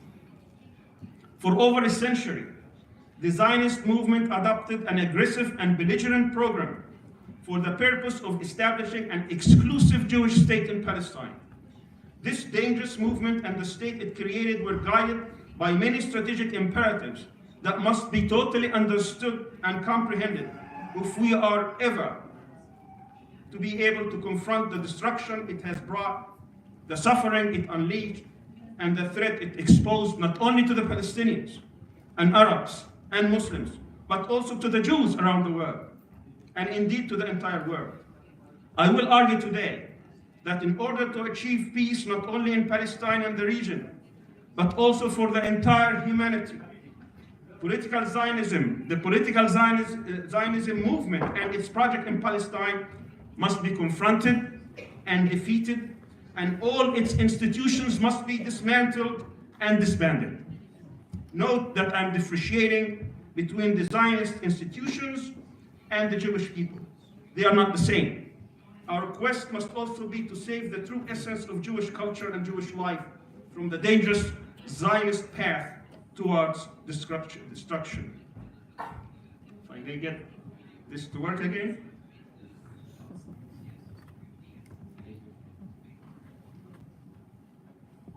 All right, so what I will do now is to present what I consider the strategic imperatives of Zionism and the state of Israel. That's what sustains the state. The first one is exclusivism. In this imperative, Zionism calls for the ingathering of all or most Jews around the world in the historic land of Palestine.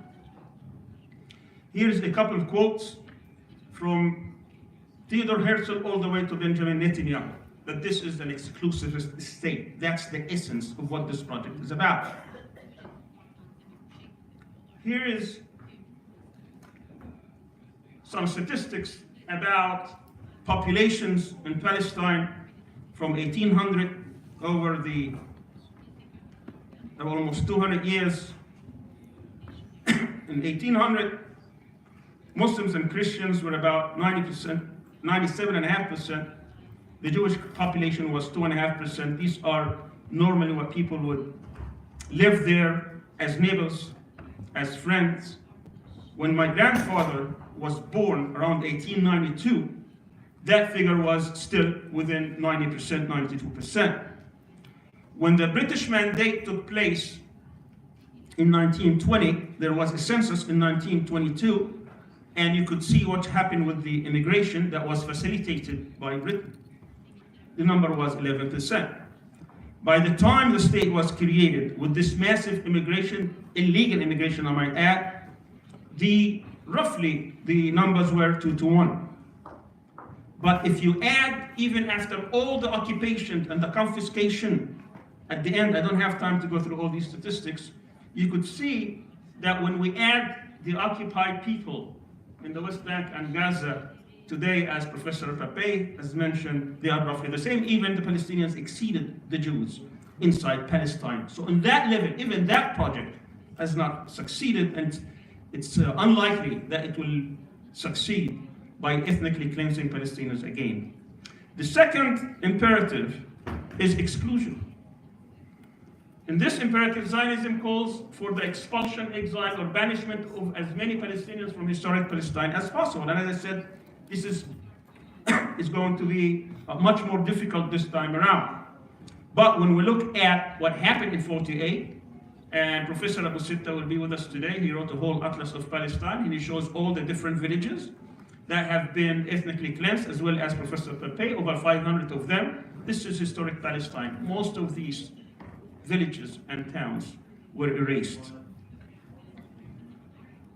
And here are a couple quotes from Ben-Gurion and Jabotinsky, the two leaders of the two strands of Zionism, both calling for the expulsion of Arabs from Palestine. The third strategic imperative of the state is expansion and colonization. This is Israel's manifest destiny when you compare it to the US. In this one, Zionism calls for the gradual expansion of the Zionist state by seizing as much land as they possibly can. And you could see in this famous map, when at the beginning of the 1947 or so, with all the different tactics that they used during the British Mandate to seize as much Arab land, and again, all these are documented, the actual land size did not exceed 6.5%, and yet they were given approximately 55% during the partition plan. And you could see all the way until today, at present day, where Palestinians live basically in Bangladesh, like South Africa. This is the Zionist tactic. But even when we look at the two attempts to seize more land in 56 and in 67, it was always the plan to get as much land and then try to create, as a next imperative, facts on the ground. And today, here's again a couple of quotes from Menachem Begin to Moshe Dayan about who started the wars and what was the real aim of these fights in order to grab more land. The next one, which feeds into this one, is to create facts on the ground. This is a geopolitical term that imposes a situation in reality as opposed to an abstract. But here, the Zionist movement has used this for over a century in order to obtain gradual and full control over all of Palestine, as well as other territories, as we see today in the Golan Heights and the Shagaa farms. Here is the facts on the ground in the West Bank, hundreds of settlements, where you have today over 800,000 settlers, colonial settlers, inside what was supposed to be Palestinian land.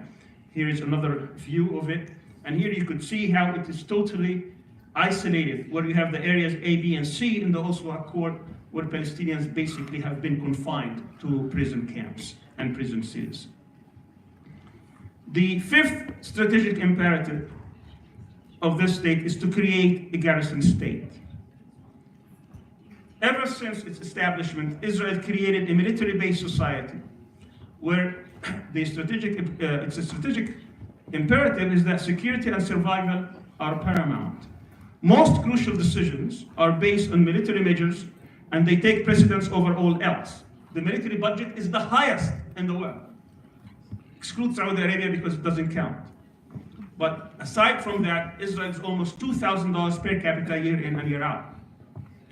In Israeli society, where you have about 6.5 million Jews, about half of them served or are fit to serve in the army, and at any one point, about 10% of the population, 650,000, are in active duty or on reserve.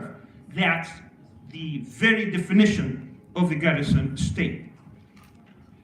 The next strategic imperative is developing a military doctrine of using overwhelming force to win against any and all enemies, and to maintain what they call the military edge over all rivals. These are some of the military doctrines that are used. They cannot have, obviously, to fight on enemy territories, but they can't have long wars. They must use overwhelming force, employ all means, and so on and so forth. And we could see it as being used all the time. Why do we study this? Because this is how once you know what you are facing, you know how to confront it. The next strategic imperative is to maintain monopoly over nuclear weapons. And that explains what's happening in the world today and what's been happening for the past few years vis-a-vis Iran. Israel today possesses 200 to 400 nuclear weapons. She's not a signatory to the NPT treaty. And you could see at any attempt somebody is going to acquire this technology, they were bombed. Iraq in 81, consideration of bombing Pakistan back in 84, for different reasons didn't happen. Bombed Syria in 2007, and you see the obsession over Iran's nuclear program today.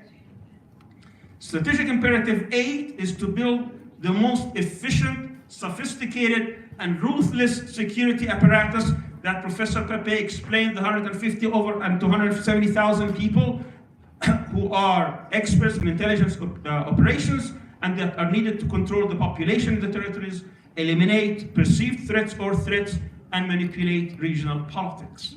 This is part and parcel of what the region is fixing. The next imperative is linking tightly with an international power and benefactor, even if they have to serve as a client state. That started first with Britain during the Mandate years, then briefly with Czechoslovakia, but also meant Russia and the Soviet Union at the time, and Germany briefly, France in the 50s and 60s, and since 73, the United States. And we can spend the whole hour talking about this relationship, where 44 vetoes, the most vetoes the country has ever cast, were on behalf of Israel. Went all the way from Nixon to Trump without any interruption. Every single US president vetoed a resolution that was going to condemn Israel for one act or another. In one of my articles, I list all these, explain that anything was being vetoed. It didn't matter, even if children and women were being massacred. Here is again a quote from Herzl, where from the very beginning the Zionist movement didn't mind to act as being a client state or a client movement on behalf of a colonialist power. Here he was arguing that the modern Jewish Palestine with a railroad from Jaffa to Persian Gulf would resolve the difficulty of Britain. All the way to the first president, Chaim Weizmann, who was also arguing what a position would have been in the Near East if we had not provided in Palestine a foothold for Britain or England. Here is another quotation from a dangerous man who worked as an Israeli deputy national security advisor, Charles Freilich, who's today an American academic. But he explains in his book how American support for Israel has for decades been the vital enabler of Israel. The next strategic imperative is that to keep world Jewry, especially in the US and Europe, Zionist, with unquestionable support for Israel. And we're going to have few presentations in this conference talking about these networks, from lobbying and funding and media and so on. The next strategic imperative, I have 12, so bear with me 2 more. Keep the enemy divided and weak. Fragment the Middle East and beyond. Keep the Palestinians divided in Gaza, West Bank, Jerusalem, diaspora, and so on and so forth. The Audit Union plan that many people did not take seriously, but it's a very serious plan. I remember translating back in '84 a speech that Sharon gave at NATO during their summer conference, where he gave the keynote speech after he was forced to resign because of Sabra Shatila. And we didn't know what to call it. It was just a speech. We called it at the time the new map of the Middle East. It turned out that it was a blueprint of what later Israel Shahat translated as the Oded Plan, which is word for the fragmentation of the Middle East. In order to maintain hegemony and ensure survival, Israel must be the strongest state in the area, regional hegemon, because of the demographics and other reasons. To become the regional hegemon, where all other states must be broken up and fragmented on the basis of ethnic or sectarian lines. If you understand this, you would understand exactly what's happening in the Middle East today. Here is what it would look like. These states would be further fragmented. Libya, for instance, in that plan, in its entirety, would be 4 states. Look at what's happening in Libya today. Saudi Arabia is projected to be at least 3 states, and so is Iraq. And if you look at the Clean Break 1996 document by these neocons, mostly Zionists, this is what they were planning for Iraq, and that's what happened, or they tried to happen in 2003. This is what they planned for Egypt and Sudan. And look at what's happening in Sudan, or look what happened a few years ago, where actually the current president of Sudan was praising the Mossad officer as being the architect of so-called South Sudan independence. This is what they had before, and this is what they want after. And you could see how many states. They want basically 35 to 40 states. That's the only way they can maintain hegemony. The one on the right-hand side is an Israeli officer in Kurdistan. But this wasn't last year or the day before. This picture was taken in the 60s. That's how much far back they were hoping to get a Kurdistan state, because it would be a state that could be controlled by Israel, and this is what happened last year. The last one is become regional hegemon by allying with minorities, separatist despots, and tyrants, fighting popular, independent, and democratic movements, from Nasser in the 50s and 60s, to the Shah of Iran in the 70s, to the Maronites in Lebanon in the 80s, to the Arab Springs more recently. You can see Israeli hands. So what about the end of the conflict? Just give me a few more minutes here. Israel always had a choice, but they don't want to make it, or they made the choice that they want, which would not solve the conflict. They had to choose 2 things out of 3, being Jewish, acquire the land, or be democratic. Taking the Jewish and democracy would produce what is called the 2-state solution, which is totally failed, as everybody knows. It's too late. Even John Kerry, an American Secretary of State, recognized this, acknowledged this, as well as any politicians, except Palestinian leadership. But every other leadership has already recognized that this is undoable. Land and democracy, that's 1 state. That means they have to give up the ethnocentric feature of the state, but they've chosen basically maintain Jewishness and acquire the whole land, which ends up with apartheid. So, how could this happen? Because the world is not going to stand to another apartheid regime. How can this conflict end? Well, we've presented 12, at least 12 strategic imperatives. The inoperability of some of these or most of these strategic imperatives will kill the project. And you can try to go back and recall them. Change in the international power structure. These states that they rely on are not going to be there forever. Or change of the regional power structure. We saw that in the Arab Spring, how the whole dynamics of the region has changed, and how Israel kept silent and basically afraid that these things are going to affect the Zionist project. Or crumbling internal dynamics or inherent weaknesses. There's good studies on this that you can find many fault lines: Arab versus Jew, religious versus secular, rich versus poor, Ashkenazi versus Mizrahi, urban versus secular. There's so many fault lines and weaknesses within society that could crumble it. And worldwide solidarity movement to end Israeli apartheid is the biggest threat, as also our 2 speakers have presented. So the end goal must be for us is to dismantle the whole Zionist project, period. Anything else is just waste of time. Its systems and its institutions, because its threat is dangerous to everybody. worldwide solidarity movement to support justice and restore rights for the Palestinians who are the primary victims of Zionism. The only reason that this cause is alive today is because the victim did not die. They insist to resist. But keep in mind that this is not about Judaism, this is about Zionism. And our quest for this is to save Judaism from Zionism. Here is a map of the Muslim world. Jews can live anywhere. If they are not welcome in Europe, they can live anywhere from Tanja to Jakarta, from the Far East to the Far West. They do not have to be just huddled in Palestine at the expense of Palestinians' rights. They can go anywhere and they are more than welcome. The world remembers Palestine. It's the only cause today. The only cause today that everybody remembers. I cannot remember any other cause. Here is Tunisia. Here is Egypt in Tahrir. Libya, Syria, Bahrain, Morocco, Lebanon, Iraq, Iran, Algeria today, Pakistan, Indonesia, Afghanistan, Chile, London, Washington, South Africa, where the quotations by Mandela, we know too well that our freedom is incomplete without the freedom of the Palestinians.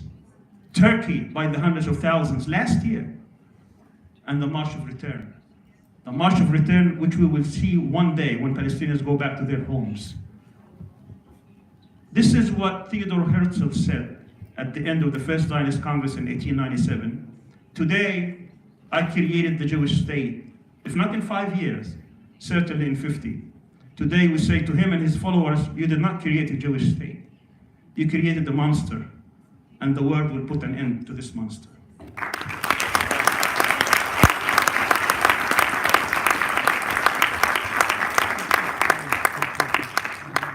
Thank you so much, Dr. Sami Aryan.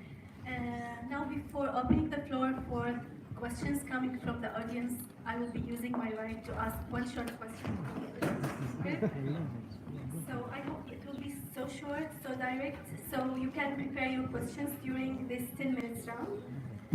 Starting with Dr. Ilan Pape, and you explained that Israel is no longer now paying attention for its image and satisfying the international community regarding its practices.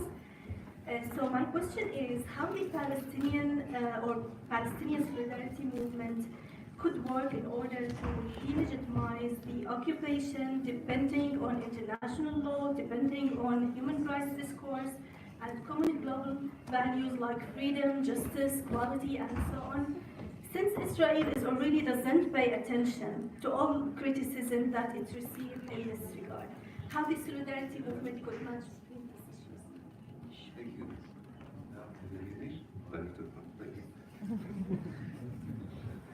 Thank you for your question. I think that one of the things that we hope will happen is, and I alluded to this in my talk, is that we will use a different dictionary of terms in order to educate ourselves and educate others about Israel. And I think that connects to what can be done and cannot be done. Even the international law is not helping us. International law deals with state policies, with human rights, that is true, but it doesn't deal with the ideology of states. And the struggle, as Dr. Aryan pointed out, the struggle is not against the policy of the state or the strategy of the state, but the very ideology of the state. The international law doesn't have tools to deal with ideologies of states. So what we need is a struggle from within and a struggle from the outside in order to bring down a regime. International law never brought down a regime. And I think, therefore, if we accept this analysis, that the problem is the ideology, and not a strategy, and not a policy, and we don't think that maybe we can limit the strategy and the policy by ideas such as partition. If we accept that this is the issue, I think that therefore, then we can at least point to a real target, a real end game that we are all aspiring to, and create a movement on the ground and outside that adapts itself to this reality in the 21st century. And this requires a lot of work on the Palestinian side for unity. We all talked about it. It requires finding the formula of moving from boycott to sanctions, as happened in the case of South Africa, when it moved from societies to the corridors of power. And I think eventually we can also work from inside the Jewish society towards a campaign that Dr. Ariane pointed out to convince them that Zionism is bad for them as well, not just for the Palestinians. These all ideas are not sound bites. They are not slogans. They can be translated into real programs, real modes of action, planning of action. The people who represent today us are not busy with these plannings, are not busy with translating these ideas into action. So I think we have to do it ourselves because nobody else would do it. Thank you so much. Chef Mandela, I believe you are so blessed for coming from a family who took a lead in defeating racism and apartheid in South Africa. So based on your knowledge and your experience in this regard, how do you evaluate the boycott campaign of Israel? Especially when we are talking about sport boycott, cultural boycott, academic boycott, as you had already in South Africa. Do you have any remarks or lessons to learn for Palestinian activists and pro-Palestinian activists? Thank you. I think one of the biggest victories in terms of our South African struggle for liberation was to ensure that we not only mobilized internally South Africans, but mobilized externally. And in my talk, I was speaking about my grandfather's visit to 16 countries in Africa, as well as 2 trips to the United Kingdom. You have to be conscious and always alive to the fact that opposition is diverse. And therefore, for us as South Africans, it was important to focus internally. How do we unite South Africans to keep together as an oppressed people? You see, today we enjoy freedom and we've gone back to our traditional parties. I'm a member of the African National Congress, people in the Pan-African Parliament, in the Pan-African Congress, in AZAPO and other opposition parties. But when it came to focusing on a common enemy, we had to be united. We had to speak to one voice. And when we exited South Africa, we spoke as an oppressed people. And therefore, we were able to mobilize within the SADC region and other regions in the continent, in the entire African continent and in the global community. But I think what has been effective for South Africans' struggle for liberation is to make that call of boycott. And therefore, it started with us, South Africans living abroad. We conscientized society on what goods were coming from South Africa. I used to have, my mother went into exile and was living in the United Kingdom. And she would spend her days in every day on a shop that brought South African fresh produce.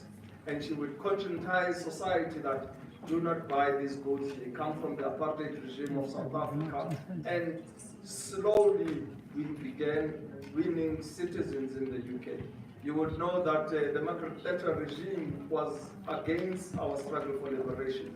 They called for Madiba's head and that of all political prisoners that they should be hanged.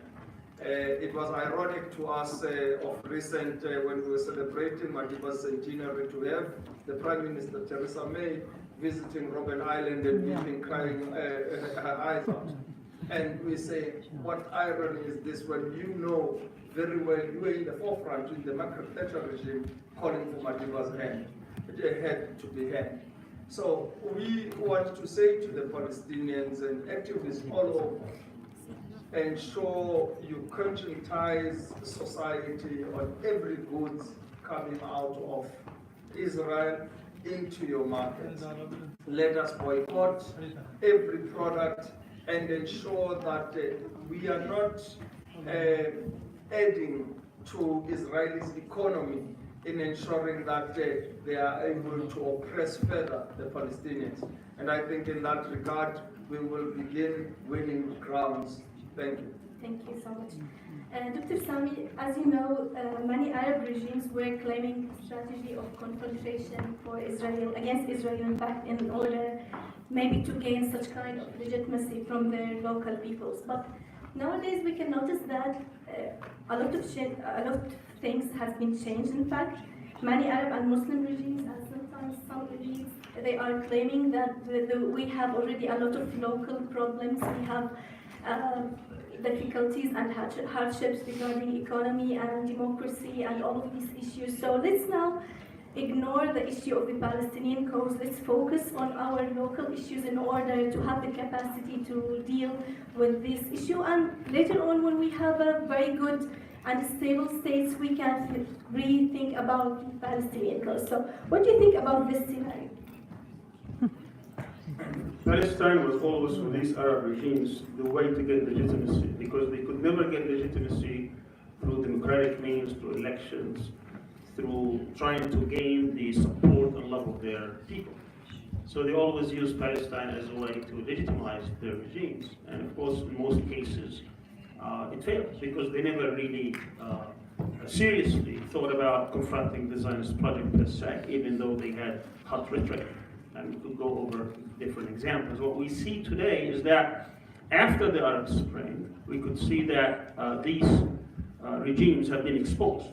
That not only they are not going to give their people the ability to express themselves, they will actually work against anything that they call for, including the previous slogans that they used to have. And today we see that they, especially in certain regimes, they ally themselves very closely to Israel. I mean, we practically have today an alliance in the Arab world, where Israeli interests and some of these Arab regimes' interests have coincided and they become so close that they coordinate on all means. And who is the enemy? I mean, supposedly it's Iran, because Israel today considers Iran as being the biggest competitor, or at least the biggest threat, as they see it. But to the other Arab regimes, they could care less, mostly about Palestinian rights or about Palestinian aspirations. What they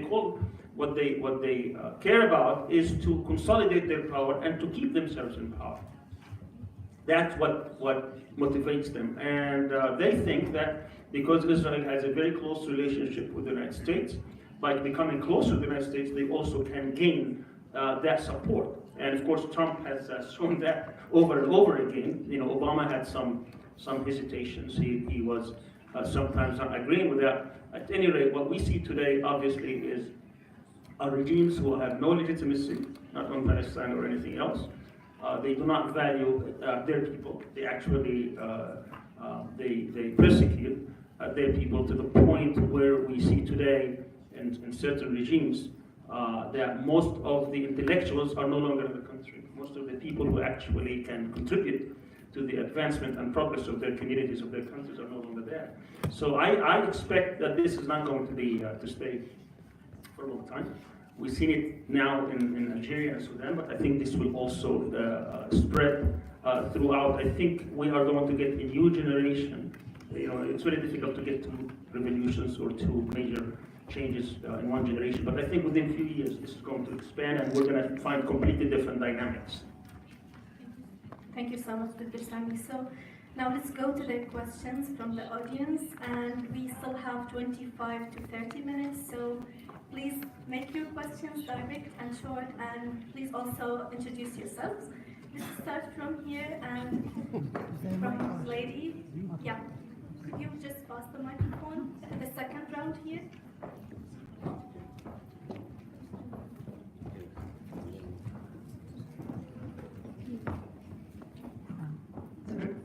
Yeah. Rabab Abdelhadi, San Francisco State University. Thank you so much for organizing the conference and for a very strong opening grounding. I have very short 3 questions for each of the speakers. For Ilham Pape, you mentioned in the last the work of the Palestinian scholars, and I think you're referring to the settler colonial studies. But in Arabic, there has been a lot of theorizing in the Palestinian movement, the Palestinian resistance movement, actually that did describe Israel, classify it. So if you can just maybe come from my own head to contrast the whole question of the discourse in Arabic and the discourse in English in the academic language, that's seen as more valuable. For Chief Mandela, I'm wondering if you can share a little bit about South African quote-unquote foreign policy, and what could we expect after the elections this coming month in South Africa? How do you see it? And for Dr. Al-Aryan, I'm wondering about, you talked about 30 to 45 Arab states and so on, yet we know that all the borders are colonial borders that have been constructed.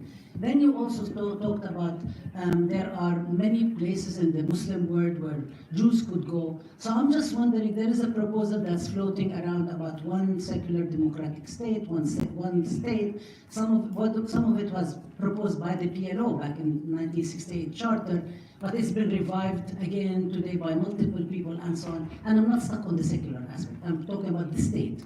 What do you think about that, and what do you think theoretically and intellectually about the question of borders? And are we, while we are trying to think about how to liberate Palestine, are we also redefining the colonial borders that have been designed by colonial powers in the region? Thank you. Thank you, Dr. Rabab. Please, let's go to the gentleman here. Yes. Okay. My name is Said Abu Hijla. I'm an academic from Najaf National University in Nablus, Palestine, occupied Palestine. I teach geography, political geography. Today is April 27, and 37 years ago, on April 27, 1982, I was machine gunned in a student demonstration in the old city of Nablus. I was severely injured in my chest, in my abdomen, in my leg. I almost died. Miraculously survived. Then I was in jail, and I was tortured. I was whipped by the only democracy in the Middle East, as they used to say. And the one who shot me was Jewish. The one who tortured me in jail was Jewish. The one who actually assassinated my mother is Jewish. I did not know the difference between Zionist and Jewish until I went to the United States to study in 1984. And this brings me to the comment by the speakers, our distinguished speakers. Professor Ilham Pape, you mentioned that there's no international mechanisms to combat states, but not ideologies. But actually, I would like to differ slightly with you, because in 1974, the UN General Assembly took a decision equating apartheid to be a crime against humanity. And based on that resolution, the international community imposed sanctions on South Africa because apartheid is a crime against humanity. And what's happening in Palestine is an apartheid, therefore it's a crime against humanity, and international law is not static. We should effect a resolution to impose sanctions on South Africa. And if you remember, there was a resolution equating Zionism with racism that was repealed. There was no mechanism for repealing, but George Bush, the father, and then the son, and not so Holy Spirit, repealed it. And we need to reintroduce it. Because Zionism is racism, is fascism, is terrorism. And this brings me to the last thing that Chief Mandela said, and our Professor Samir Aryan, how to end this. Because we're not only interested in pointing fingers and who's worse and who's bad. We need to end this endless crime embodied in the Zionist, settler colonial, fascist apartheid. And I suggest that, yes, we are not against Jews. We are not against Jews, we are against Zionism. And we need here to effect an international coalition, like we did in South Africa, to continue the fight, to dismantle it and replace it with a secular, democratic Palestine for all. Thank you.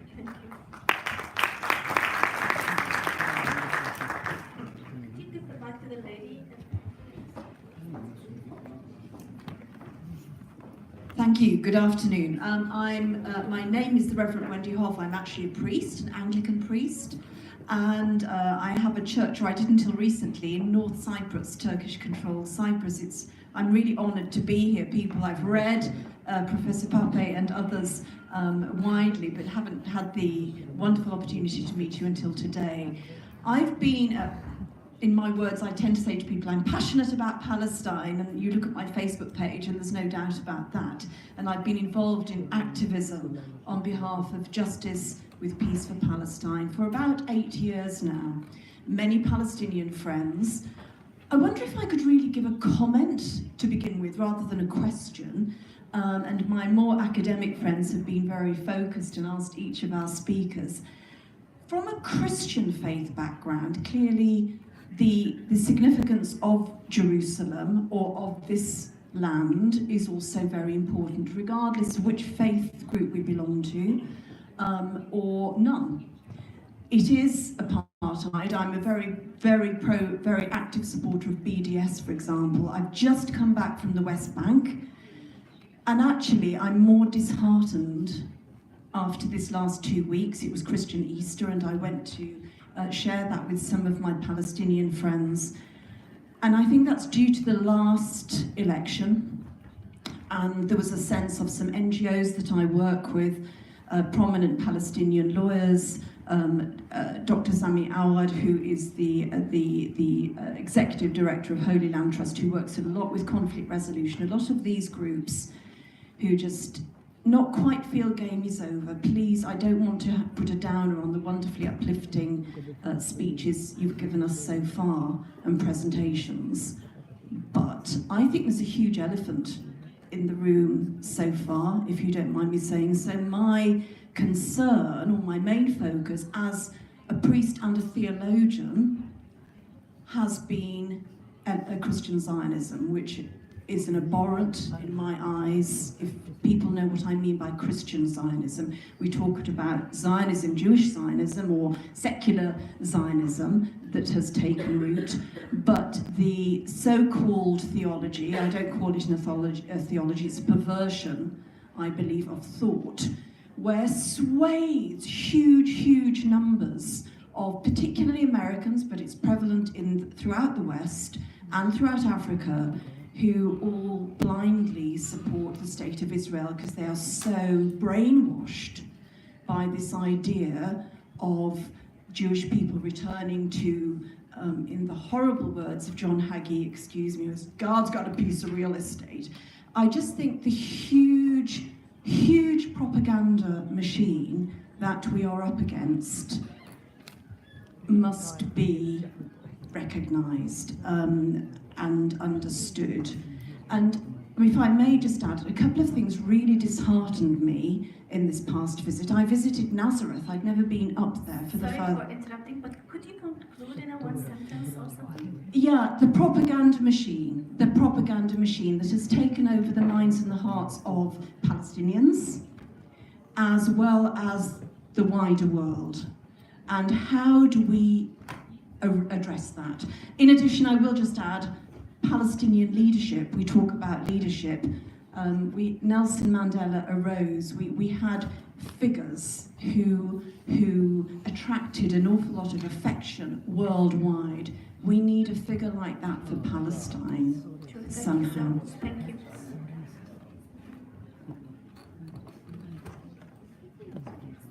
Okay. Next question. Hi everyone. Professor Pape, could you please elaborate on the necessity of swifting when it comes to wording and framing the debate, because we are fighting on the rhetoric and semantic battlefield. So you already mentioned that in a few interviews. So I believe it's really important to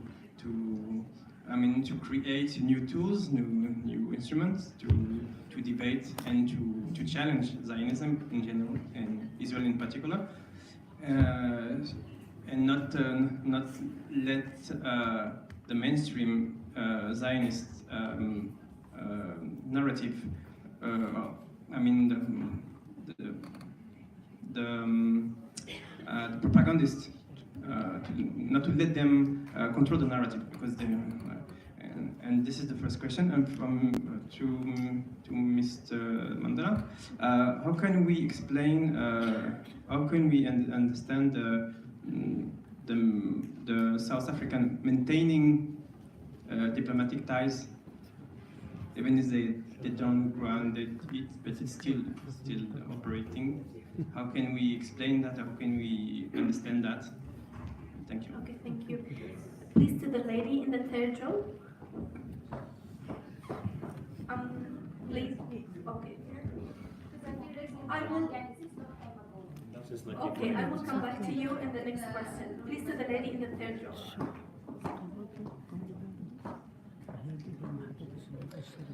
السلام عليكم ورحمة الله. أنسام أبو عودة من فلسطين وغزة بالتحديد. سؤالي أولا أحييكم جميعا ضيوفنا الكرام، ضيوف فلسطين، ضيوف يعني القضية الفلسطينية، بارك الله فيكم جميعا. سؤالي يخص الشباب بالتحديد أو الشباب الفلسطيني، وهي الفقرة أو عماد هذه، يعني عماد القضية الفلسطينية بشبابها. إذا انهدم هذا العماد ضاعت القضية الفلسطينية. اليوم نواجه نحن شباب القضية الفلسطينية نواجه هجرة غير مسبوقة، سواء في غزة، في فلسطين، في الداخل، لخارج فلسطين. الكل يزعم بأن هناك فقر وحصار وإرهاب وحروب، ونريد أن نعيش بسلام، نريد أن نبحث عن مستقبلنا. هذه المؤتمرات وهذه القضايا للأسف يعني أو التي تعملونها كلها جهود مباركة لكم، لكن ما ينغص هذا الشيء أنها تنتهي بانتهاء فعالية المؤتمر.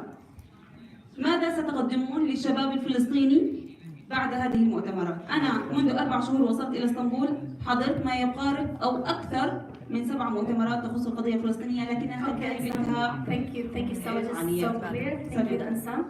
Let's go to the lady here. And then we'll take a question from Junaid. Thank you to the speakers for their contribution. My name is Hanan Arouri, Palestinian living in Lebanon right now these days. My general question to the 3 speakers, I don't want to make any particular one because this is more enlightening, taking this debate into another direction regarding what is happening in the region. We understand that the Israeli oppression apparatus today has never been as powerful as it was in the history. But at the same time, Dr. Alan Pape, there are challenges facing the Israel controlling the Palestinians and the region, because their project is going beyond Palestine. They have challenges. And the world has been changing also, and I would like to hear your perspective on the changing. There is a resistance movement, not only in the civil society, but there is a new resistance in terms of new power emerging in the region in response to this increasing oppression of the Palestinian and the region. So I would like to have to talk a bit more about what is happening around Israel, and that's why, if I want to give an example, how Israel is losing its ability to respond with violence. For example, the latest rockets launched from Gaza towards Israel. Israel refrained from responding, although they can, and in the history they used a very brutal way of responding or even attacking. But Israel is going also through weaknesses, internal weaknesses, that they cannot even take it out to public, but there is fear internally in Israel. This is one dimension that we need to look at, because what is happening in the world is also impacting us, and maybe an opportunity for the Palestinian new movement to raise up and introduce a new strategy of liberation. Thank you, Hanan. Thank you so much. خلاص أوائل. So cute. Thank you. She's Palestinian from Lebanon. No, thank you very much. I think that this was a very powerful setup for, inshallah, a wonderful conference ahead. Just two questions, one to Dr. Ilan Pape and one to Dr. Al-Arian.